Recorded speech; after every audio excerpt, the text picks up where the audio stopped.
Bab 666, Tombak Fajar. Han Sen memegang paku Rex, berlari menuju Siwin. Paku Rex di tangannya mulai berputar, pembuka untuk Toxic Dragon Drill. Sebelumnya, Han Sen sudah belajar screw, keterampilan tombak, dan kemampuan ini dilemparkan dengan kemahiran dan kekuatan yang besar. Spike Rex berat dan keras. Jika dilemparkan ke arah sebuah layar besar itu akan pecah menjadi serpihan. Siwin mengangkat Champion Spear-nya, mengetuk lonjakan Rex yang berputar. Sayangnya untuk Han Sen, kepindahannya tidak seefektif yang dia harapkan.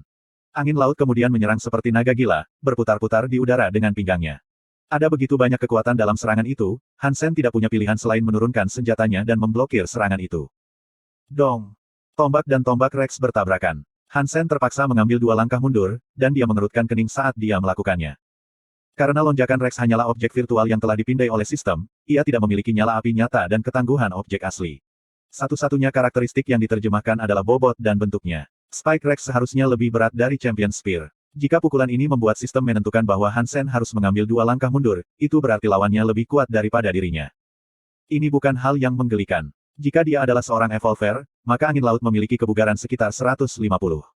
Tapi Han Sen jauh melampaui angka itu. Senjatanya lebih berat dari milik lawannya, dan kekuatan serta kekuatannya juga melebihi milik lawannya.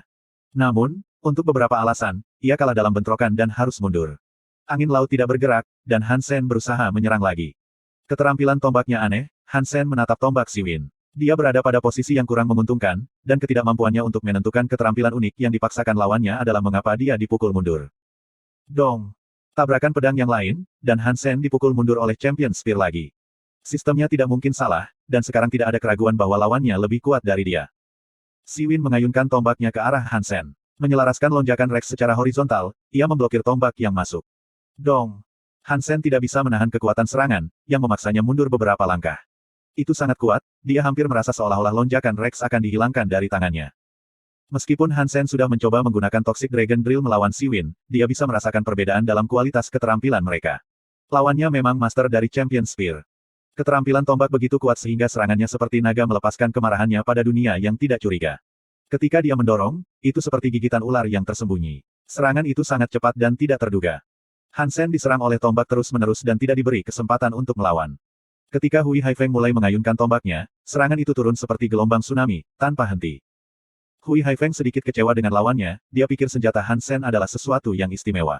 Tapi sekarang, dia hanya menggunakannya seperti tombak mutan besar. Selain dari serangan sekrup yang telah dilakukannya, sisa penampilannya di bawah standar. Meskipun Han Sen ditekan secara brutal, dia tidak panik. Keterampilan tombak lawannya kuat, tapi kebugaran Han Sen lebih tinggi. Masih sangat sulit bagi angin laut untuk menang. Saat Han Sen terus memblokir serangannya, dia juga menganalisis keterampilan yang digunakan untuk melawannya. Dia ingin melakukan penyelaman mendalam pada mereka semua dan mempelajari seluk-beluk mereka. Keterampilan tombak kuat yang dia saksikan ideal untuk senjata yang kuat seperti miliknya, dan jika dia bisa mempelajari keterampilan itu, mungkin dia bisa memodifikasinya untuk meningkatkan Toxic Dragon Drill. Dia tetap seperti itu untuk sementara waktu. Han Sen akhirnya bisa memperhatikan bahwa alasan serangan lawannya begitu kuat adalah karena ia menggunakan seni Geno untuk dukungan. Itu bukan murni karena keterampilan yang dia gunakan. Jika Han Sen tidak bisa menonton aliran energinya, maka dia tidak akan bisa belajar apapun darinya. Itu akan sia-sia. Serangan Hui Haifeng meningkat dalam keganasan dan kekuatan mereka. Dia ingin mengakhiri pertarungan, karena bosan. Senjata aneh yang dipegang Han Sen tidak mengejutkannya seperti yang dia harapkan, jadi dia bosan dengan pertempuran itu. Setelah berjuang selama beberapa waktu, persepsi Hui Haifeng mulai berubah. Meskipun keterampilan bertarung Han Sen adalah biasa, ia memiliki banyak stamina. Selanjutnya, formasinya aneh dan unik. Meskipun Hui Haifeng memiliki keuntungan, dan terus-menerus menyerang, dia tidak lebih dekat dengan kemenangan daripada ketika pertarungan pertama kali dimulai. Menarik. Hui Haifeng mengangkat bibirnya. Kekuatan seseorang tidak hanya berasal dari kekuatan serangan fisik mereka, itu datang dari ketekunan mereka, juga. Di bawah serangan liar, Han Sen tidak lagi jatuh kembali. Han Sen menghalangi yang terbaik dari kemampuannya. Memblokir tidak membutuhkan biaya banyak, dan itu adalah cara untuk mempertahankan pertarungan. Sikapnya yang tenang dan penilaiannya yang santai juga mengejutkan Hui Haifeng. Meskipun Hui Haifeng adalah seorang kolonel, ia juga bertugas mengajar tombak di departemen tertentu. Dia tidak hanya benar-benar pandai menggunakan tombak, tetapi kepribadiannya sebagai manusia jauh lebih baik daripada prajurit lainnya. Dari apa yang Hui Haifeng tahu, lawannya haruslah seorang prajurit tua seperti dia. Kalau tidak, dia tidak akan begitu tenang. Perilaku tenang dan penuh perhitungan ini adalah sesuatu yang hanya bisa diasah dengan menderita banyak pengalaman mendekati kematian. Itu bukan sesuatu yang bisa dipelajari di ruang kelas, atau hanya dengan memiliki kekuatan yang jarang ditantang. Jika Anda membersihkan pikiran, Anda bisa tenang. Ini adalah sesuatu yang baru saja dipelajari Hui Haifeng beberapa tahun yang lalu. Jika lawannya bisa melakukan hal yang sama, maka jelas dia bukan pemula. Kemudian, dia memperhatikan bahwa keterampilan dan kemampuan Han Sen perlahan mulai berubah saat mereka bertarung. Dia benar-benar menciptakan keterampilan baru untuk senjata menyeramkan ini di sini, di tengah pertarungan. Tidak heran gerakannya aneh pada awalnya, karena dia pasti telah menerapkan keterampilan senjata lain, seperti tombak, pada awalnya. Tetapi setelah modifikasi ini, saya dapat langsung mengatakan bahwa keterampilan lebih cocok untuk senjata aneh. Hui Haifeng sekarang mengerti tujuan Han Sen. Ketika dia melihat Han Sen menyerang sekarang, itu seperti mengamati bayangannya sendiri. Jika Daibreak Spear-ku mudah dipelajari, maka itu bukan keterampilan tombak terbaik di luar sana. Mata Hui Haifeng berkedip-kedip dengan kilatan kejahatan, saat dia mengganti gerakannya. Keterampilan tombak yang kuat dari sebelumnya tiba-tiba menjadi lunak. Keterampilannya begitu lembut dan elegan, Champion Spear yang berat tiba-tiba menjadi seperti jarum di tangan gadis kecil. Setiap serangan sangat kecil dan cepat, seperti ia menabur sulaman indah di kain Jiangnan. Han Sen terkejut, berpikir bahwa perubahan seperti itu sangat aneh. Tidak jarang orang berhenti bersikap kasar dan menjadi lemah lembut. Ketangguhan dan kelembutan telah berubah total, tanpa kesalahan. Dia tidak bisa membayangkan bagaimana seseorang bisa menggunakan tombak sebesar itu dengan banyak rahmat dan kemahiran. Spike Rex adalah senjata berat yang tumpul, dan melawan keterampilan tombak halus itu, dia tidak yakin apa yang harus dilakukan. Gaya itu membatasi momentumnya dan situasinya semakin memburuk. Bagian bawah formulir. Bab 667, Sang Penindas. Han Sen mengalami kesulitan di bawah penindasan rentetan serangan tombak Hui Haifeng. Serangan cepat itu membatasi penggunaan Rex Spike-nya. Jika dia menggunakan skill dualnya, dia tidak akan kesulitan menggagalkan lawannya. Tapi Han Sen ada di sini untuk tujuan meningkatkan keterampilan lonjakan Rex. Sebanyak yang dia inginkan, dia harus lupa menggunakan skill dual dan mempertahankan kuatnya jalannya. Lawannya adalah pengguna tombak utama. Dengan lembut, pria itu bergantian antara keterampilan mengamuk dan keterampilan lembut, yang terus memaksa Han Sen mundur. Keterampilan yang lebih lembut terus memukul Han Sen karena kecepatan mereka. Mereka datang tebal dan cepat, dan dengan beban Rex Spike, Han Sen tidak pernah bisa menjaga terhadap salah satu dari serangan itu pada waktunya. Untungnya, pergerakan tubuh Han Sen sama bagusnya seperti biasanya. Akibatnya, ia berhasil menghindari banyak serangan mematikan. Tetap saja, dia dipukul, dan kesehatannya menurun sedikit demi sedikit. Sekarang turun di bawah 20. Suasana hati Han Sen telah menjadi muram, tapi dia tidak pernah mengakui penggunaan lonjakan Rex. Jika dia ingin menggunakan senjata ini di masa depan, dia harus mentolerir situasi seperti ini. Dan lebih baik dipukuli dengan kejam di sini daripada di luar sana, karena itu bisa mengakibatkan kematian. Itu sebabnya dia harus tetap tabah dan melatih dirinya dengan Spike Rex di sini. Han Sen memutar pikirannya, mencoba memikirkan cara dia bisa mematahkan rentetan serangan tanpa henti, tapi dia tidak bisa. Keterampilan tombak yang dilemparkan ke arahnya terlalu cepat untuk penggunaan lonjakan Rex yang sedang berjalan. Semakin jauh, Han Sen didorong kembali. Dia mendekati dinding arena, masih tidak dapat membalikkan ombak. Kesehatannya sekarang telah turun di bawah 10 poin dan dia tidak bisa lagi menghindar. Untuk semua maksud dan tujuan, pertempuran sudah hilang. Tombak juara Hui Haifeng kemudian menjadi kilatan cahaya yang menyilaukan, didorong ke arah Han Sen dengan kecepatan yang lebih besar daripada meteor. Meskipun Hui Haifeng mengagumi Han Sen, jika dia bersikeras menempel pada senjata itu dan tidak menggunakan sesuatu yang lain yang akan menarik kekuatan sejatinya, maka Hui Haifeng tidak punya pilihan selain mengakhiri semuanya di sini dan sekarang. Han Sen menyaksikan kilatan cahaya datang dan merasa itu tidak adil, kalah dalam pertempuran seperti ini. Itu membuatnya kesal. Tapi dia ada di sini untuk Rex Spike dan untuk itu, dia tidak mau menyerah, tidak sekarang, tidak pernah. Han Sen tidak ingin kehilangan pertempuran seperti ini. Jika dia sudah kalah, maka itu tidak masalah. Menjatuhkan pertahanannya, dia mengangkat lonjakan Rex dan mengayunkannya ke kepala lawannya.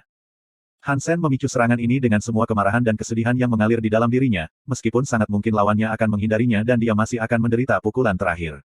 Bagaimanapun juga, dia akan kalah, tetapi lebih baik keluar dalam nyala api kemuliaan daripada melenyap.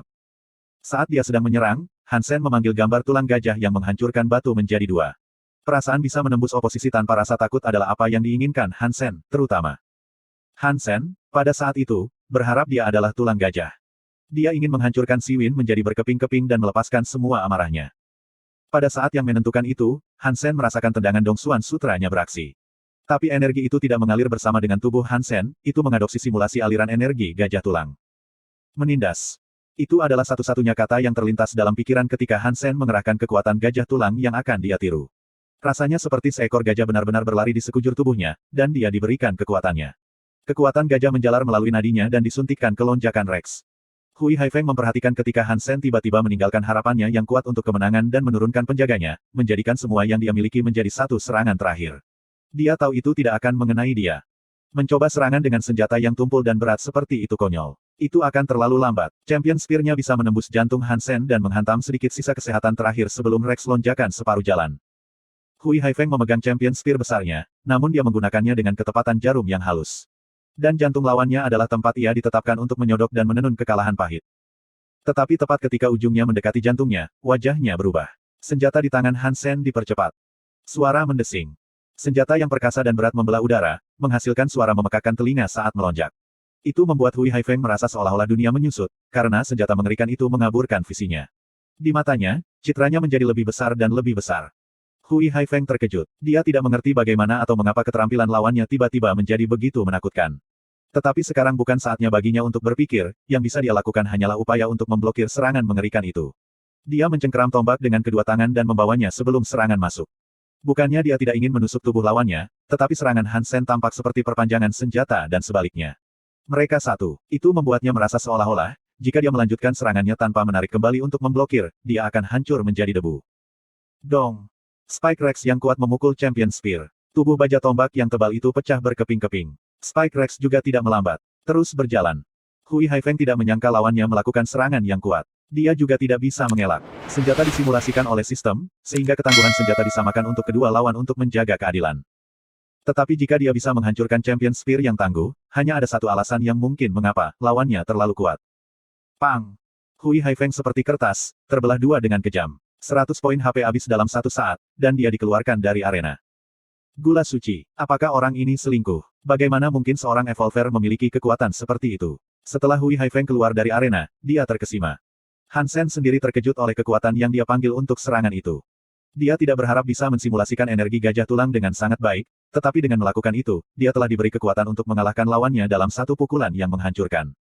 Dengan kekuatan seperti itu, dikombinasikan dengan Flaming Rex Spike, tidak mungkin aku bisa kalah dengan makhluk super sekarang. Han Sen sangat bahagia, tetapi tiba-tiba, tubuhnya terasa sangat lemah. Serangan tulang gajah itu sangat kuat, itu telah menghabiskan seluruh energinya. Jika Han Sen tidak belajar gaya Jade Sun dan Long Life, yang bekerja untuk terus menghasilkan lebih banyak, dia mungkin akan pingsan di tempat. Han Sen mencoba menambahkan Si Win sebagai teman. Kekuatan gajah tulang sangat mengesankan, tetapi sepertinya itu adalah serangan terakhir, yang hanya bisa digunakan dalam keadaan darurat. Bagaimanapun, itu membuat tubuhnya lemah. Han Sen tidak berani menggunakannya secara bebas, karena dia masih akan lebih baik berlatih Rex Spike dengan keterampilan untuk penggunaan umum. Dia hanya akan menggunakan energi gajah jika dia benar-benar harus melakukannya. Keterampilan tombak angin laut sangat bagus. Jika dia bisa berdebat dan berlatih bersamanya beberapa kali lagi, Han Sen membayangkan dia bisa memodifikasi Toxic Dragon Drill. Bagian bawah formulir. Bab 668, Generasi Kedua Qigong. Hui Haifeng menerima permintaan pertemanan Han Sen. Dia mengirim pesan, bertanya, apa keahliannya itu? Han Sen merenungkan jawabannya sejenak, dan kemudian menjawab, serangan gajah Rex.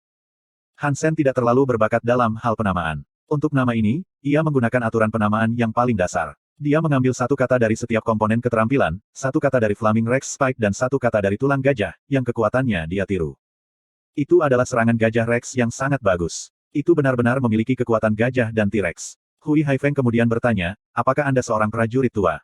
Ya, benar. Han Sen telah berada di ketentaraan selama setahun, jadi dia pikir itu memenuhi syarat untuk seorang prajurit tua. Kasihan Han Sen, dia tidak tahu arti sebenarnya dari prajurit tua. Dengan Hui Haifeng sudah curiga dia mungkin salah. Konfirmasi, ini tidak menimbulkan kecurigaan lebih lanjut atas namanya. Apakah kamu ingin berlatih dengan senjata aneh milikmu itu? Hui Haifeng bertanya. Ya, aku tahu. Aku berhasil mendapatkan jiwa monster suci darah mengamuk ini, dan aku ingin menjadi mahir dengannya. Sayangnya, aku tidak dapat menemukan atau merumuskan keterampilan yang tepat untuk mengikutinya, Han Sen menjawab. Mengamuk senjata darah suci, katamu. Itu beruntung. Ini senjata yang unik, jadi mungkin kamu bisa membuat skill spesialmu sendiri untuk itu. Ayo, mari kita berlatih sekali lagi. Hui Haifeng mengundang Han Sen ke pertandingan lain.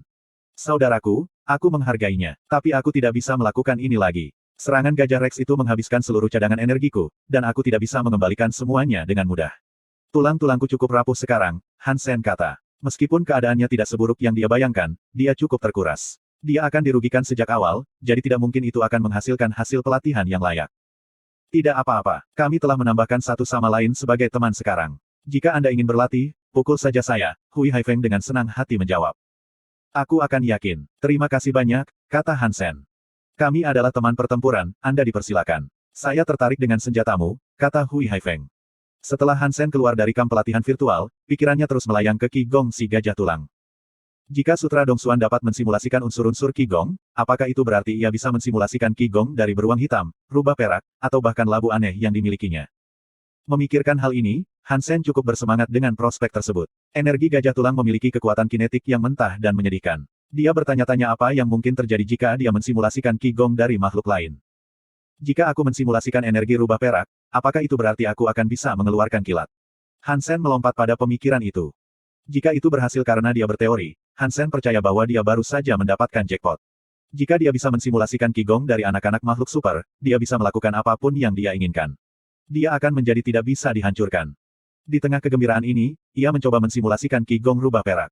Meskipun dia bisa merasakan peningkatan kekuatannya di bawah simulasi, tidak ada kilat terwujud. Aneh, di mana petirnya? Jika aku bisa mensimulasikannya, di mana bunyi listrik yang deras? Saat Han Sen memikirkannya, dia datang dengan sebuah ide. Pasti karena aku belum menyelesaikan tingkat pertama dari Sutra Dongsuan.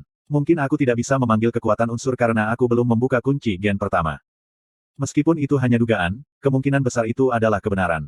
Oleh karena itu, keinginan Han Sen untuk menyelesaikan tingkat pertama dari Sutra Dongsuan meningkat. Dan dia berharap untuk melakukannya sehingga dia bisa melihat apakah dia bisa memanggil kekuatan unsur begitu selesai.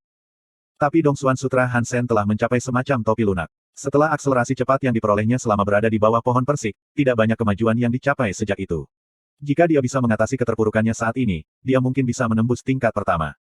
Bau bunga persik meningkatkan kemajuanku dengan Sutra Dongsuan. Aku bisa menangkap salah satu buah persik dari pohon itu, mungkin aku bisa membuka tingkat pertama. Han Sen sekarang tenggelam dalam pikirannya, merenungkan pohon yang menakjubkan itu. Tetapi memikirkannya lebih jauh, perlu beberapa bulan lagi sebelum buah persik mulai mekar di sana. Butuh beberapa saat sebelum dia bisa memakannya. Han Sen beristirahat pada hari berikutnya dan kemudian bertemu dengan Hui Haifeng lagi di kamp pelatihan. Han Sen bertanya padanya apakah dia bisa membantunya berlatih, dan Hui Haifeng dengan cepat setuju. Han Sen mengumpulkan banyak ide besar dari pengamatannya terhadap keterampilan Hui Haifeng, tetapi keterampilan tombaknya membutuhkan dukungan dari seni hipergeno dan karena itu, Han Sen tidak dapat menyalin keterampilan sepenuhnya. Tetap saja, dia mampu membuat perubahan besar pada Toxic Dragon Drill. Kekuatannya jauh lebih nyata daripada sebelumnya, dan itu cocok dengan Flaming Rex Spike jauh lebih baik daripada sebelumnya. Selama beberapa hari berikutnya, Han Sen menghabiskan waktunya berlatih dengan Spike Rex dan mengasah keterampilannya dengan itu. Tapi sekarang, dia pikir sudah waktunya untuk bertanya-tanya dan menindaklanjuti petunjuk untuk menemukan makhluk super solo. Untuk ini, ada beberapa persiapan yang ingin dia selesaikan terlebih dahulu. Jika Han Sen memberi kristal hitam ke Merak DADY, itu akan memakan waktu 1 bulan untuk proses evolusi untuk menyelesaikan. Namun dia yakin kekuatannya akan menghasilkan keuntungan besar. Baut yang ditembakkannya akan lebih cepat dan lebih kuat, dan terbukti sangat membantu dalam perburuan makhluk super di masa depan. Ketika Han Sen keluar dari kamp virtual, komunikatornya berdering. Itu adalah nomor aneh yang memanggilnya, yang membuatnya mengerutkan alisnya. Itu adalah komunikator yang diberikan kepadanya oleh militer. Orang awam tidak bisa menyebutnya, jadi siapapun yang memanggilnya harus dari dalam. Dia menerima panggilan dan gambar yang ditampilkan memberi Han Sen kejutan, itu adalah Li Xinglun. Mengapa kamu menatapku dengan kejutan seperti itu? Aku adalah peretas tingkat tinggi, dan menghancurkan sistem pertahananmu adalah perasan lemon yang mudah dikupas. Menemukan informasimu sangat mudah, kata Li Xinglun, dengan ekspresi puas diri. Maka kamu harus tahu bahwa panggilan ini dipantau, ya. Han Sen menanggapi, dengan senyum masam. Jika itu membuat saya khawatir, hacker macam apa saya nantinya? Jangan khawatir, tidak ada yang bisa melihat kami berbicara. Tidak ada yang akan tahu Anda menggunakan komunikator Anda, kata Li Xinglun, dengan penuh percaya diri. Kamu bisa mencariku di tempat penampungan, jadi mengapa kamu harus bersusah payah hanya untuk berbicara denganku? Han Sen mengangkat bahu, tidak nyaman melakukan sesuatu yang melanggar hukum. Han Sen percaya bahwa jika Anda menjaga hidung Anda dari masalah, maka tidak ada masalah akan datang kepada Anda. Perbuatan ilegal tidak pernah sepenuhnya tidak terlihat, dan selalu ada jejak yang bisa ditindaklanjuti. Li Xinglun belum pernah melihat peretas yang lebih baik. Karena itu, ia percaya dirinya adalah yang terbaik. Saya menghubungi Anda karena ini darurat. Anda belum berada di penampungan selama beberapa hari terakhir, jadi ini satu-satunya cara saya bisa menghubungi Anda, Li Xinglun menjelaskan. Tetapi melihat ekspresinya, itu tampaknya tidak menjadi perhatian khusus. Han Sen tidak percaya itu adalah keadaan darurat yang mendorong panggilan tak terduga ini. Meretas sistem militer sepertinya adalah hal yang normal untuk dilakukan Li Xinglun, dan dia sedang ingin mengobrol dengan Han Sen tanpa takut orang lain menyadarinya. Yah, apa yang terjadi? Han Sen bertanya. Aku telah membuka kunci gen. Li Xinglun memproklamirkan, saat dia menusuk hidungnya sendiri. Selamat. Jadi, Han Sen menatap Li Xinglun dengan aneh, tidak percaya orang aneh itu telah meretas sistem militer hanya untuk memberitahunya hal ini. Saya mendengar Anda telah membuat tim untuk memburu makhluk super, dan saya ingin bergabung. Saya tahu di mana orang dapat ditemukan, kata Li Xinglun. Bagian bawah formulir. Bab 669, Beruang Frosty Raksasa. Makhluk super Li Xinglun berbicara tentang bisa memerintahkan kekuatan es dan es. Itu adalah beruang putih besar yang membuat rumahnya di suatu tempat di ladang es. Menurut pengamatan Li Xinglun, beruang beku raksasa, meskipun sangat besar, memiliki kekuatan yang tingkat menengah pada skala makhluk super. Kecepatannya lambat, yang berarti mereka bisa mengikutinya. Karena beruang beku raksasa dapat memerintahkan kekuatan es, mereka yang diserang bisa menimbulkan radang dingin. Salah satu kelemahan yang diderita seperti itu adalah berkurangnya mobilitas. Berkurangnya kecepatan dan waktu reaksi yang lebih lambat akan menjadi beberapa masalah yang harus mereka hadapi. Setelah Hansen membaca informasi yang dikumpulkan pada beruang beku raksasa, dia menganggap itu sesuatu yang dia ingin lakukan. Kekuatan Frosty tidak membuatnya sangat ketakutan, setelah membuka kunci gen pertamanya dengan Ice Skin. Pada dasarnya, Hansen memiliki cukup keuntungan jika dia menghadapi beruang ini. Ini, selain kecepatan lebih lambat dari beruang beku raksasa, membuatnya menjadi target yang ideal. Dan jika mereka gagal dalam tugas membunuhnya, mereka setidaknya bisa kembali dengan relatif mudah. Hansen mendapati dirinya sedikit bersemangat setelah mendiskusikan detailnya dengan Li Xinglun. Bersama-sama, mereka memutuskan untuk menguji beruang itu. Ketika Hansen kembali ke tempat penampungan, dia mendengar tentang apa yang terjadi dengan Lu Hui dan Tuan di serangan Koperasi Utara terhadap Raja Serigala. Ternyata mereka gagal dan mengalami kerugian besar dalam perjuangan mereka. Konon, pada mulanya mereka unggul, dan keadaan berjalan relatif baik sampai tiba-tiba muncul segerombolan pegasi. Mereka tiba di sana dan membantu para serigala. Pasukan manusia yang kooperatif segera hancur, yang memaksa mereka untuk mundur. Pada akhirnya, itu adalah kerugian. Hansen menghela nafas, karena dia secara pribadi menyaksikan kemampuan Raja Serigala dan Raja Pegasi. Hansen tidak ingin mengganggu mereka, setelah pengalaman sebelumnya dengan mereka, jadi mengambil makhluk super solo adalah pilihannya saat ini. Dia menemukan Li Xinglun dan Wang Yuhang membuat persiapan untuk pergi ke beruang beku raksasa. Hansen tidak membawa rubah perak bersamanya, karena dia berharap untuk berburu beberapa makhluk suci darah di sepanjang jalan. Li Xinglun memberitahu Hansen bahwa ada makhluk yang tampak seperti pinguin di daerah yang mereka tuju. Mereka benar-benar kecil, dan jika dia bisa berburu varian darah suci dan memakan beberapa dari mereka, dia akan mengumpulkan banyak poin geno suci dalam waktu singkat. Beruang beku raksasa itu hidup di lautan es. Di sepanjang pantai, satu bagian tertentu dari laut telah sepenuhnya membeku. Dan disitulah beruang beku besar cenderung tinggal. Ketika mereka tiba di daerah yang mereka cari, itu tidak lama sebelum mereka menemukan makhluk darah suci. Mereka melihatnya dari jauh, dan itu adalah burung putih besar yang hanya berdiri di satu tempat, membersihkan bulunya dengan lidahnya. Itu tampak seperti derek bermahkota merah, tetapi semua makhluk di sekitarnya menghindarinya. Mereka tahu bahwa kren merah dinobatkan bukan sesuatu yang bisa dianggap enteng. Tidak ada gunanya berbagi makhluk seperti itu, jadi bagaimana kalau sedikit taruhan? Siapapun yang membunuh burung pertama kali untuk menjaga daging? Wang Yuhang menyarankan. Tentu, itu tidak masalah bagiku, Hansen tersenyum pada Wang Yuhang. Paman kecil Hansen mungkin memiliki nasib buruk, tetapi dia menikmati langkah yang baik. Namun aneh, karena Hansen belum pernah melihatnya menang. Aku juga setuju dengan itu, Li Xinglun juga ingin bersenang-senang. Dia baru saja membuka kunci gennya, jadi dia ingin melenturkan otot-otot barunya. Mari kita semua membentuk garis. Pada hitungan ketiga, kita semua bergegas menuju iblis bersama-sama. Setelah itu, semua akan turun ke pengukuran keberuntungan dan keterampilan yang seimbang. Wang Yuhang menggaruk garis di es bagi mereka untuk berkumpul.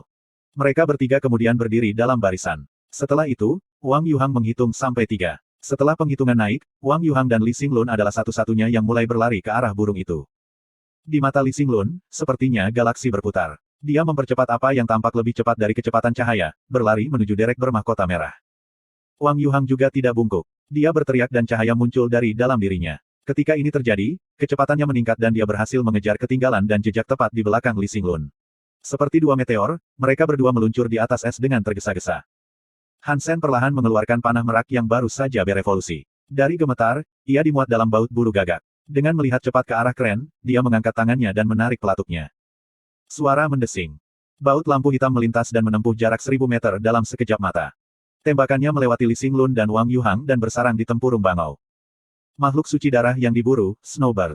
Jiwa binatang buas itu tidak diperoleh. Konsumsinya dagingnya untuk mendapatkan jumlah angka acak dari geno poin suci, mulai dari 0 hingga 10. Nada notifikasi yang akrab terdengar di kepala Hansen. Dia mulai tertawa ketika menangkap Li Xinglun dan Wang Yuhang dan mengatakan kepada mereka, terima kasih banyak. Gula suci, kamu curang. Bagaimana kamu bisa menggunakan senjata cabul dan berpikir itu adil? Li Xinglun dan Wang Yuhang berkata, tepat pada saat yang sama. Tidak ada aturan yang melarang persenjataan tertentu. Kamu mengatakan sesuatu terjadi, bahkan kalian berdua bisa menggunakan panah otomatis. Jika kamu mau, kata Hansen dengan keras, ketika dia mengemas tubuh Snowbird ke dalam tasnya. Dia akan mengatasinya ketika dia sedang istirahat. Aku sedang berpikir untuk menggunakan milikku, tetapi aku tidak berpikir itu cukup kuat. Dari mana kamu mendapatkan panah otomatismu? Bagaimana senjata seperti itu memiliki kekuatan mengerikan? Wang Yuhang bertanya, mengamati Han Sen. Ketika mereka memburu Fire Scarlet T-Rex, Wang Yuhang melihat sekilas panah merak di sana untuk pertama kalinya. Dia selalu ingin bertanya lebih banyak tentang hal itu. Dia tahu itu adalah senjata yang kuat, tetapi dia tidak pernah berharap itu menjadi sekuat itu. Membunuh makhluk darah suci, dari jarak ribuan meter, adalah hal yang menakutkan. Han Sen kemudian berpikir pada dirinya sendiri, tentu saja itu kuat, panah makhluk super mengamuk dan baut super cenderung mengepak pukulan. Jika tidak bisa membunuh makhluk darah suci dengan headshot, saya hanya akan menggunakan benda ini sebagai kayu bakar. Wang Yuhang tidak membuat saran judi lagi, menyadari bahwa Han Sen kemungkinan besar akan memenangkan setiap taruhan, dengan panah otomatis yang dimilikinya. Tapi setelah itu, tak satu pun dari ketiganya yang melihat satu makhluk suci darah lainnya. Mereka melihat sekelompok makhluk yang tampak seperti pinguin yang dibicarakan oleh Li Xinglun, dan seperti yang terlihat seperti pinguin, mereka tidak melihat makhluk darah suci di tengah-tengah mereka. Hanya varian kelas mutan yang bisa dilihat. Poin geno mutan dari 3 petualang telah dimaksimalkan, jadi tidak ada gunanya memburu mereka. Mereka memutuskan untuk meninggalkan mereka demi orang lain yang mungkin menghampiri mereka. Li Xinglun dan Wang Yuhang hanya bisa menonton Han Sen makan di Snowbird berdarah gembira, merasa sedikit ditolak. Mereka tidak berpikir itu adil, dan sebagai hasilnya, bersumpah untuk tidak pernah membuat taruhan lagi dengan Han Sen lagi. Mereka sekarang semakin dekat ke tempat yang Li Xinglun bicarakan. Pada titik ini, mereka menginjak limbah es dengan lebih hati-hati dan hati-hati. Esnya relatif tipis, dan laut biru terlihat jelas di bawah kaki. Apakah kamu yakin ini tempatnya? Mengapa kita belum melihat beruang beku raksasa itu? Han Sen dan krunya menghabiskan setengah hari mencari tetapi tidak melihat atau mendengar apapun yang menunjukkan keberadaan beruang super. Dengan curiga, Wang Yuhang harus bertanya kepada Li Xinglun tentang intelnya. Tepat saat dia akan berbicara, ada percikan dari bawah es. Seekor makhluk putih raksasa telah berenang, dan sekarang kembali ke permukaan dengan ikan panjang 1 meter di mulutnya. Beruang beku raksasa itu berjarak 2 meter dari Wang Yuhang ketika mata mereka bertemu. Bagian bawah formulir. Bab 670, Berserk Peacock Crossbow. Pria dan beruang itu saling menatap selama 3 detik. Kemudian, Wang Yuhang menjerit, berbalik, dan mulai melarikan diri. Beruang putih raksasa mengangkat dirinya keluar air, dan dengan ikan besar masih di mulutnya, mengejar pria yang berlari. Itu mengabaikan Han Sen dan Li Xinglun sepenuhnya. Paman kecil itu benar-benar bisa, Li Xinglun tidak bergerak saat dia menyaksikan adegan itu. Kata-kata itu adalah sedikit yang bisa dia bayangkan. Han Sen sudah memanggil panah meraknya dan mengisinya dengan 7 baut gagak. Tanpa penundaan, dia merasa panas pada tumit makhluk itu. Wang Yuhang terus berteriak keras-keras ketika dia berlari, dan di tengah-tengah penerbangannya yang ketakutan, berhasil memohon, apa yang sedang kalian lakukan? Tolong aku, jika tidak, aku akan menjadi es berikutnya. Beruang putih setinggi 8 meter sesekali melompat ketika mengejar Wang Yuhang, mencoba menerkamnya. Setiap kali melompat, kawah berbentuk kaki setebal 1 kaki tertinggal di dalam es yang memisahkan yang ada di atas dan air yang membeku di bawah. Pecahan dan serpihan es dilemparkan sekitar 10 meter setelah setiap kaki kembali ke es yang dihancurkan. Keripik es membuat Wang Yuhang beberapa kali, yang menyebabkan dia menggigil. Wajahnya digambar dengan warna dan anyaman putih dingin terbentuk di kulitnya. Situasinya tampak mengerikan, dan Anda bisa melihat persendiannya kaku dan lambat saat ia melanjutkan. Dengan Wang Yuhang semakin dekat untuk dipukul oleh beruang yang murka, Han Sen tidak bisa menunggu lagi. Meskipun dia tidak bisa membidik titik lemah beruang itu, dia menembakinya untuk membantu Wang Yuhang. Bulu baut itu berjalan sejauh 40 meter dan menghantam kaki beruang itu. Ujung baut berhasil masuk ke dalam, yang mengejutkan Han Sen. Dia sudah menganggap pelt dan kulit beruang itu benar-benar tebal, dan meskipun menembakkan baut untuk menyerang di mana saja, fakta bahwa baut itu berhasil menembus makhluk itu adalah bukti kekuatan baru panah itu. Evolusinya adalah investasi yang layak, dan itu pasti mampu membunuh makhluk super. Tetapi dalam skema besar hal-hal, bulu kecil seperti itu tidak ada gunanya ketika tidak ditembakkan ke titik lemah makhluk super. Beruang beku itu meraung, mencabut baut di kakinya, dan menjentikannya. Hati Han Sen sedikit mati, ketika dia melihat beruang itu melakukan itu. Itu berarti bahwa dia hanya memiliki 6 baut yang tersisa. Beruang beku meninggalkan pengejarannya terhadap Wang Yuhang dan mengalihkan perhatiannya ke Han Sen. Matanya penuh dengan amarah, dan ia menginginkan tidak lebih dari membunuh secara brutal orang yang baru saja menanganinya. Han Sen kemudian memanggil Flaming Rex Spike-nya. Saat beruang itu melompat ke arahnya, dia melemparkan Toxic Dragon Drill-nya. Senjata tajam sepanjang 2 meter itu berputar seperti tornado dan mengebor ke dada beruang itu. Mengaum. Kulit dada depannya terkoyak oleh lonjakan Rex yang rakus. Meskipun lukanya tidak terlalu dalam, darah diambil oleh pisau yang berputar. Api membakar bulu juga, menerangi perbatasan luka seperti cincin api. Hasil ini membuat hati Han Sen sangat senang. Dia merasa percaya diri dalam mendorong lebih jauh, mengarahkan senjata lebih dalam. Namun, kaki beruang yang beku itu menamparkan Flaming Rex Spike. Dong! Han Sen merasakan kekuatan besar menghantam lonjakan Rex-nya, yang membuatnya bergetar. Kekuatan terbentuk sampai tangan Han Sen menjadi lunak, dan Flaming Rex Spike terlempar dari tangannya dan dikirim terbang untuk jarak yang baik. Saat turun, ia menabrak es dan meluncur ke kedalaman laut yang suram di bawahnya. Tangan Hansen berdarah, syarat dengan luka. Kekuatan kasar beruang beku itu terlalu banyak. Li Xinglun menembakkan beberapa panah ke arah beruang dengan busurnya sendiri. Tujuannya adalah api yang menekan, yang akan memungkinkan Hansen untuk kembali dan pulih. Hansen memanggil Flaming Rex Spike kembali tetapi memutuskan untuk tidak menargetkan beruang itu secara langsung, dengan bertatap muka. Dengan senjatanya di tangan, dia fokus menghindari serangan berulang beruang itu, menunggu pembukaan yang sempurna. Beruang beku itu kemudian mengguncang tubuhnya untuk menembakkan sejumlah pecahan es yang tajam. Api yang menghanguskan dada beruang kemudian padam, saat kabut putih dan es menutupi daerah sekitarnya. Untungnya, setelah Hansen membuka kunci gennya dengan jade skin, dia telah membangun resistensi yang luar biasa terhadap elemen-elemen es, gerakannya tidak dibatasi dalam kapasitas apapun. Beruang beku raksasa itu, rata-rata, lebih lambat dari kebanyakan makhluk super. Tetap saja, Hansen harus menggunakan semua yang dia miliki untuk menghindari serangan kaki beruang itu. Tapi situasinya menjadi semakin suram seiring berjalannya waktu, dan dia yakin dirinya telah meremehkan betapa makhluk-makhluk super yang sesungguhnya. Makhluk super dewasa rata-rata memiliki tingkat kebugaran sekitar 300. Tingkat kebugaran Hansen adalah 170. Dengan semua seni hipergen yang dia pelajari, kekuatan paling besar yang bisa dia kumpulkan setara dengan tingkat kebugaran 200. Dia masih jauh lebih lemah dari makhluk super yang ingin dia buru. Terutama dalam hal daya mentah. Kekuatan beruang beku itu jauh lebih kuat dari Hansen, tetapi kecepatannya yang lebih rendah dari rata-rata adalah anugerah yang dia butuhkan. Kecepatannya memberikan Hansen kesempatan yang sempurna untuk melawan. Li Xinglun membuka kunci gennya dan menembakkan beberapa anak panah lagi ke arah beruang yang membeku. Salah satu panah darah suci yang dia tembakkan mengenai telinga beruang itu, yang membuat marah makhluk itu.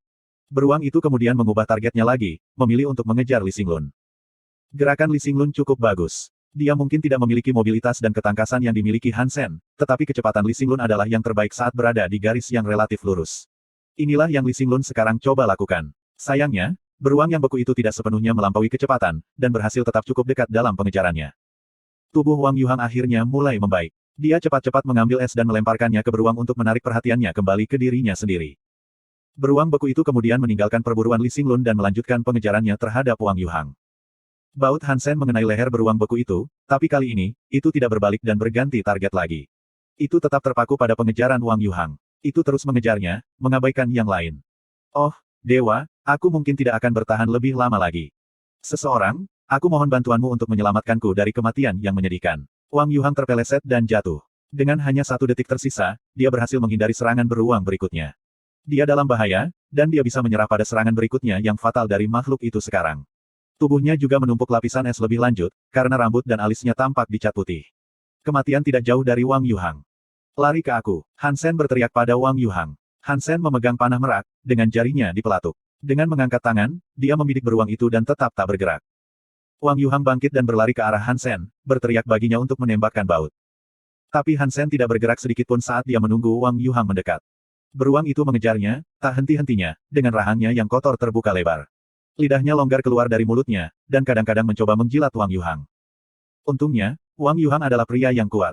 Bahkan ketika dia menderita radang dingin yang dia alami, dia masih bisa tersandung ke tempat dia disuruh dan melampaui beruang. Li Xinglun terus menembakkan panah dari kejauhan, mencoba yang terbaik untuk meringankan tekanan dan membebaskan Wang Yuhang dari pengejaran calon pembunuhnya. Matanya bersinar seperti cahaya bintang. Dia memiliki kekuatan aneh, karena setiap panah ditembakkan dengan tujuan yang sempurna. Mereka mungkin tidak mengalami kerusakan apapun, tetapi dia telah berhasil memukul mata beruang itu beberapa kali, juga, untuk membeli Wang Yuhang sebanyak yang dia bisa. Wang Yuhang akhirnya mencapai posisi Hansen ketika dia merunduk dan berguling di sepanjang es untuk menghindari satu serangan terakhir. Hansen menghadapi beruang beku yang sekarang hanya berjarak 1 meter. Dia menarik pelatuk dan menembak binatang itu dengan langkah cepat. Semua baut ditembakkan secara berurutan, masing-masing dipasang pada pelayaran ke udara untuk mencegat beruang yang mengamuk. Bagian bawah formulir. Babak 671, Serangan Gajah Rex. 6 gagak-gagak meluncur berturut-turut ke wajah beruang beku itu. Binatang itu berusaha memalingkan muka, untuk menghindari mereka menusuk salah satu matanya, tetapi sudah terlambat. Beruang itu telah mendekat terlalu dekat ke titik peluncuran baut, dan tidak punya cukup waktu untuk bereaksi. Salah satu baut langsung mengenai mata, yang menyebabkannya berdarah. Beruang beku itu menjadi sangat marah. Itu melemparkan dirinya kembali dengan 2 kaki belakangnya dan aura dingin yang terpancar dari tubuhnya. Cakarnya turun, mencoba untuk menyerang Hansen. Hansen menyingkirkan panah merak dan menghindari serangan mematikan beruang beku itu. Dia kemudian melompat ke udara, memanggil Flaming Rex Spike, dan membidik kepala musuhnya. Pang! Api dan darah menyembur kemana-mana saat Hansen memahkotai kepala beruang dengan tanda hangus yang buruk. Mengaum. Kerusakan seperti itu tidak cukup untuk mengambil nyawa makhluk itu, tetapi hal itu memicu kemarahannya. Han Sen berada di pusat perhatiannya sekarang. Dengan cepat menerjang ke depan dengan cakarnya dalam upaya untuk meraih Han Sen. Sekali lagi, Han Sen mengelak. Dia menghindari beruang itu, tetapi sudah dekat. Dia menggaruk lengannya dan memperhatikan adanya luka yang berdarah melalui baju besinya. Han Sen mundur, dengan beruang beku masih memacu untuknya. Untungnya, ini adalah Han Sen. Dan dia tidak takut dengan aura beruang yang fatal dan dingin. Jika perannya terbalik, dan Wang Yuhang dalam pelarian, dia akan mati sekarang. Beruang bodoh, di sini. Wang Yuhang sudah berlari jauh. Setelah pemulihannya yang cepat, dia melihat Han Sen dalam bahaya dan dia melakukan yang terbaik untuk memprovokasi beruang itu. Menggembar-gemborkan sederhana ini selalu berhasil di masa lalu, dan kemenangannya tidak berakhir hari ini. Terlepas dari kebencian yang dirasakan beruang untuk Han Sen, sekali lagi ia tertarik oleh Wang Yuhang. Seolah-olah Wang Yuhang telah membunuh orang tuanya atau sesuatu. Han Sen tahu bahwa jika ini berlanjut, mereka tidak akan bisa memenangkan pertarungan. Flaming Rex Spike cukup kuat untuk menghancurkan tubuh beruang itu, tetapi Han Sen tidak. Kebugarannya tidak cukup tinggi, yang berarti dia tidak dapat menangani kerusakan mematikan yang dia butuhkan untuk mengakhiri beruang. Tapi Han Sen tahu apa yang harus dilakukan. Tanpa mengucapkan sepatah kata pun, dia bergegas mengejar beruang yang beku itu, dan pada saat yang sama, dia melemparkan sutra Dongsuan untuk mensimulasikan energi gajah tulang. Kekuatan luar biasa dari seekor gajah super sekarang mendukung Han Sen. Tubuhnya hampir meledak di bawah tekanan menangani kekuatan tertinggi seperti itu, karena otot dan tulangnya berjuang untuk mempertahankan kontrol. Wang Yuhang terus berlari ke depan. Li Xinglun terus menembakkan panah untuk membantu bagaimana dia bisa, tetapi mereka tidak berguna melawan binatang yang marah itu. Beruang beku itu mendekati Wang Yuhang. Han Sen mendorong kekuatan potensial ke max, dan itu mencapai titik kritis. Tulang-tulang di dalam dirinya berderak dan berteriak minta tolong. Dengan beruang masih fokus pada Wang Yuhang, Han Sen melompat ke udara dengan kedua tangannya mencengkeram Flaming Rex Spike. Dia mengayunkan senjatanya dan semua kekuatan mengerikan yang menumpuk di dalam dirinya dilepaskan.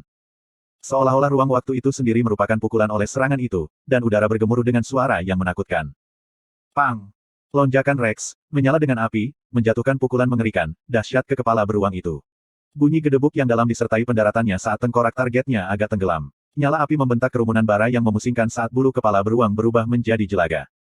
Setelah serangan itu, Han Sen segera memanggil sayapnya untuk terbang ke langit. Sebagian besar energinya terkuras setelah pemogokan. Jika beruang itu tidak terbunuh oleh serangan itu dan segera membalas, Han Sen tidak akan punya energi untuk menghindari musuh. Han Sen mengamati medan pertempuran dari atas dan memperhatikan beruang itu berhenti bergerak. Darah merembes dari luka-luka di tengkoraknya saat tubuhnya bergetar.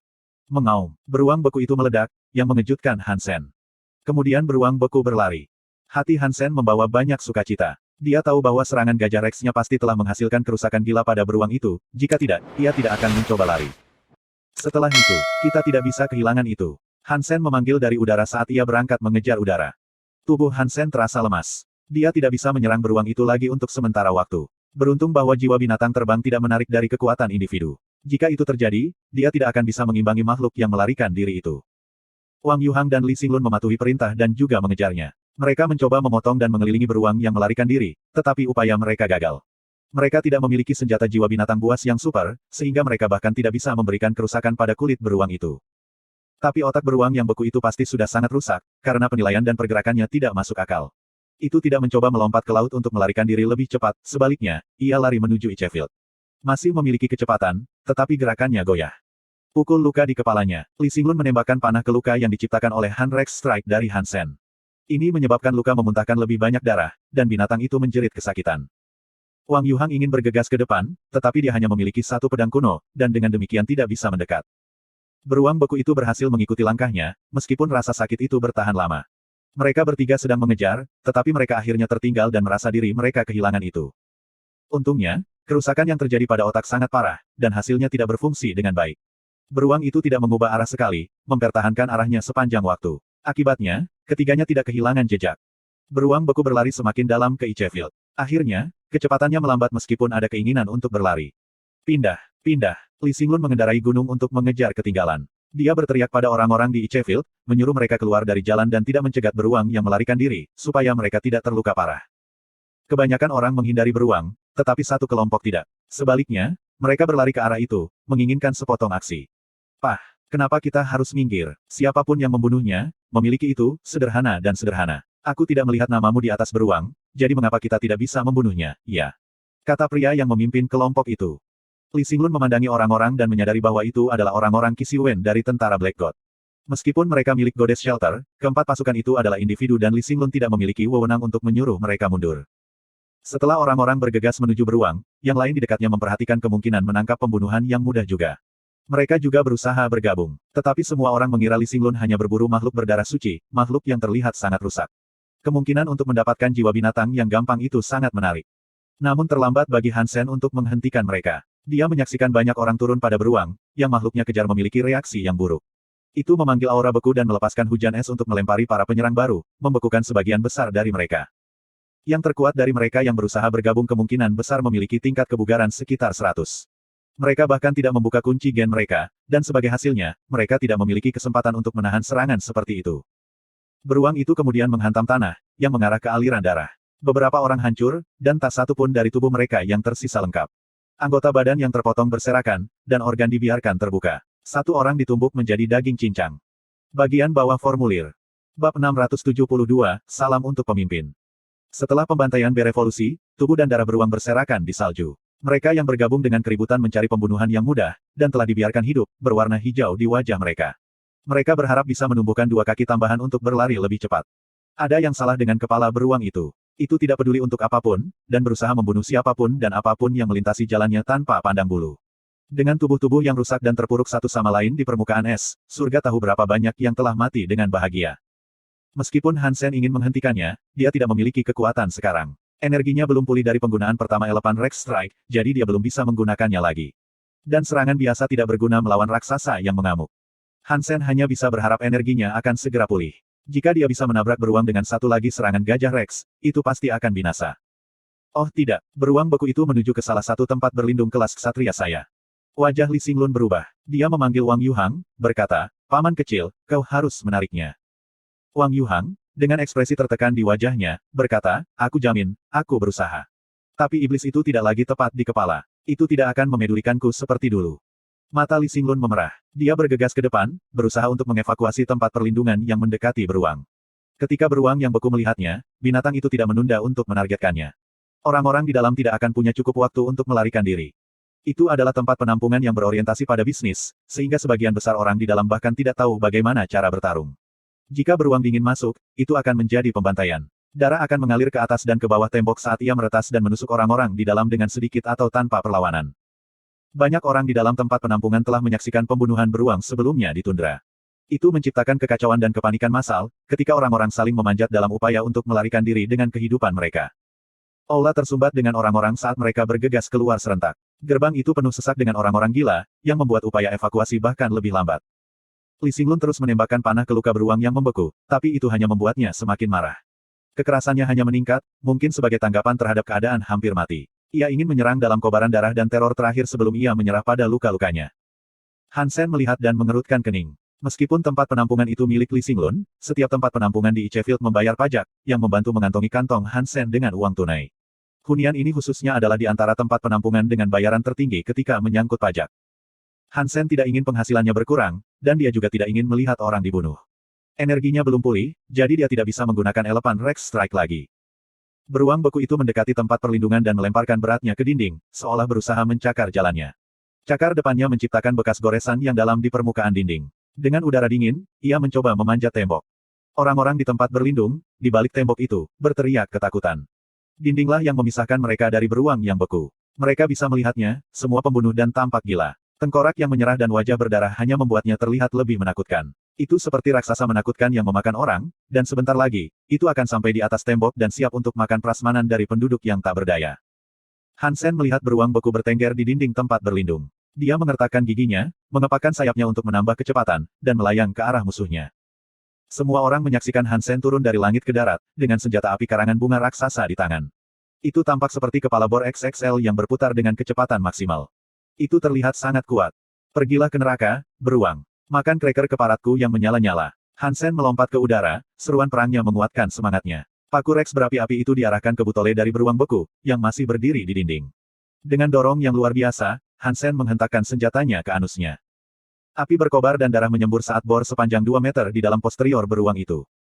Hati Han Sen melompat-lompat gila, dan tulang-tulangnya mengerang di bawah kekuatan gemuruh yang telah dia panggil.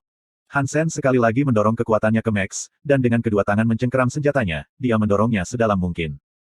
Setengah dari lonjakan Rex berputar telah didorong masuk, aliran darah menyemprotkan ke angin seperti kelopak angin. Setiap orang yang menyaksikan adegan ini membeku di tempat, tanpa gerak. Serangan yang baru saja mereka saksikan membuat mereka sangat bahagia, meskipun otot-otot di pantat mereka mengepal lebih erat. Mengaum, beruang yang sangat dingin mengeluarkan tangisan yang menyakitkan. Itu berusaha untuk berbalik dan meraih Hansen. Tapi Hansen melepaskan Flaming Rex Spike untuk menghindar, dan ketika dia jelas, dia menendang gagang Spike Rex yang menonjol 7 kali.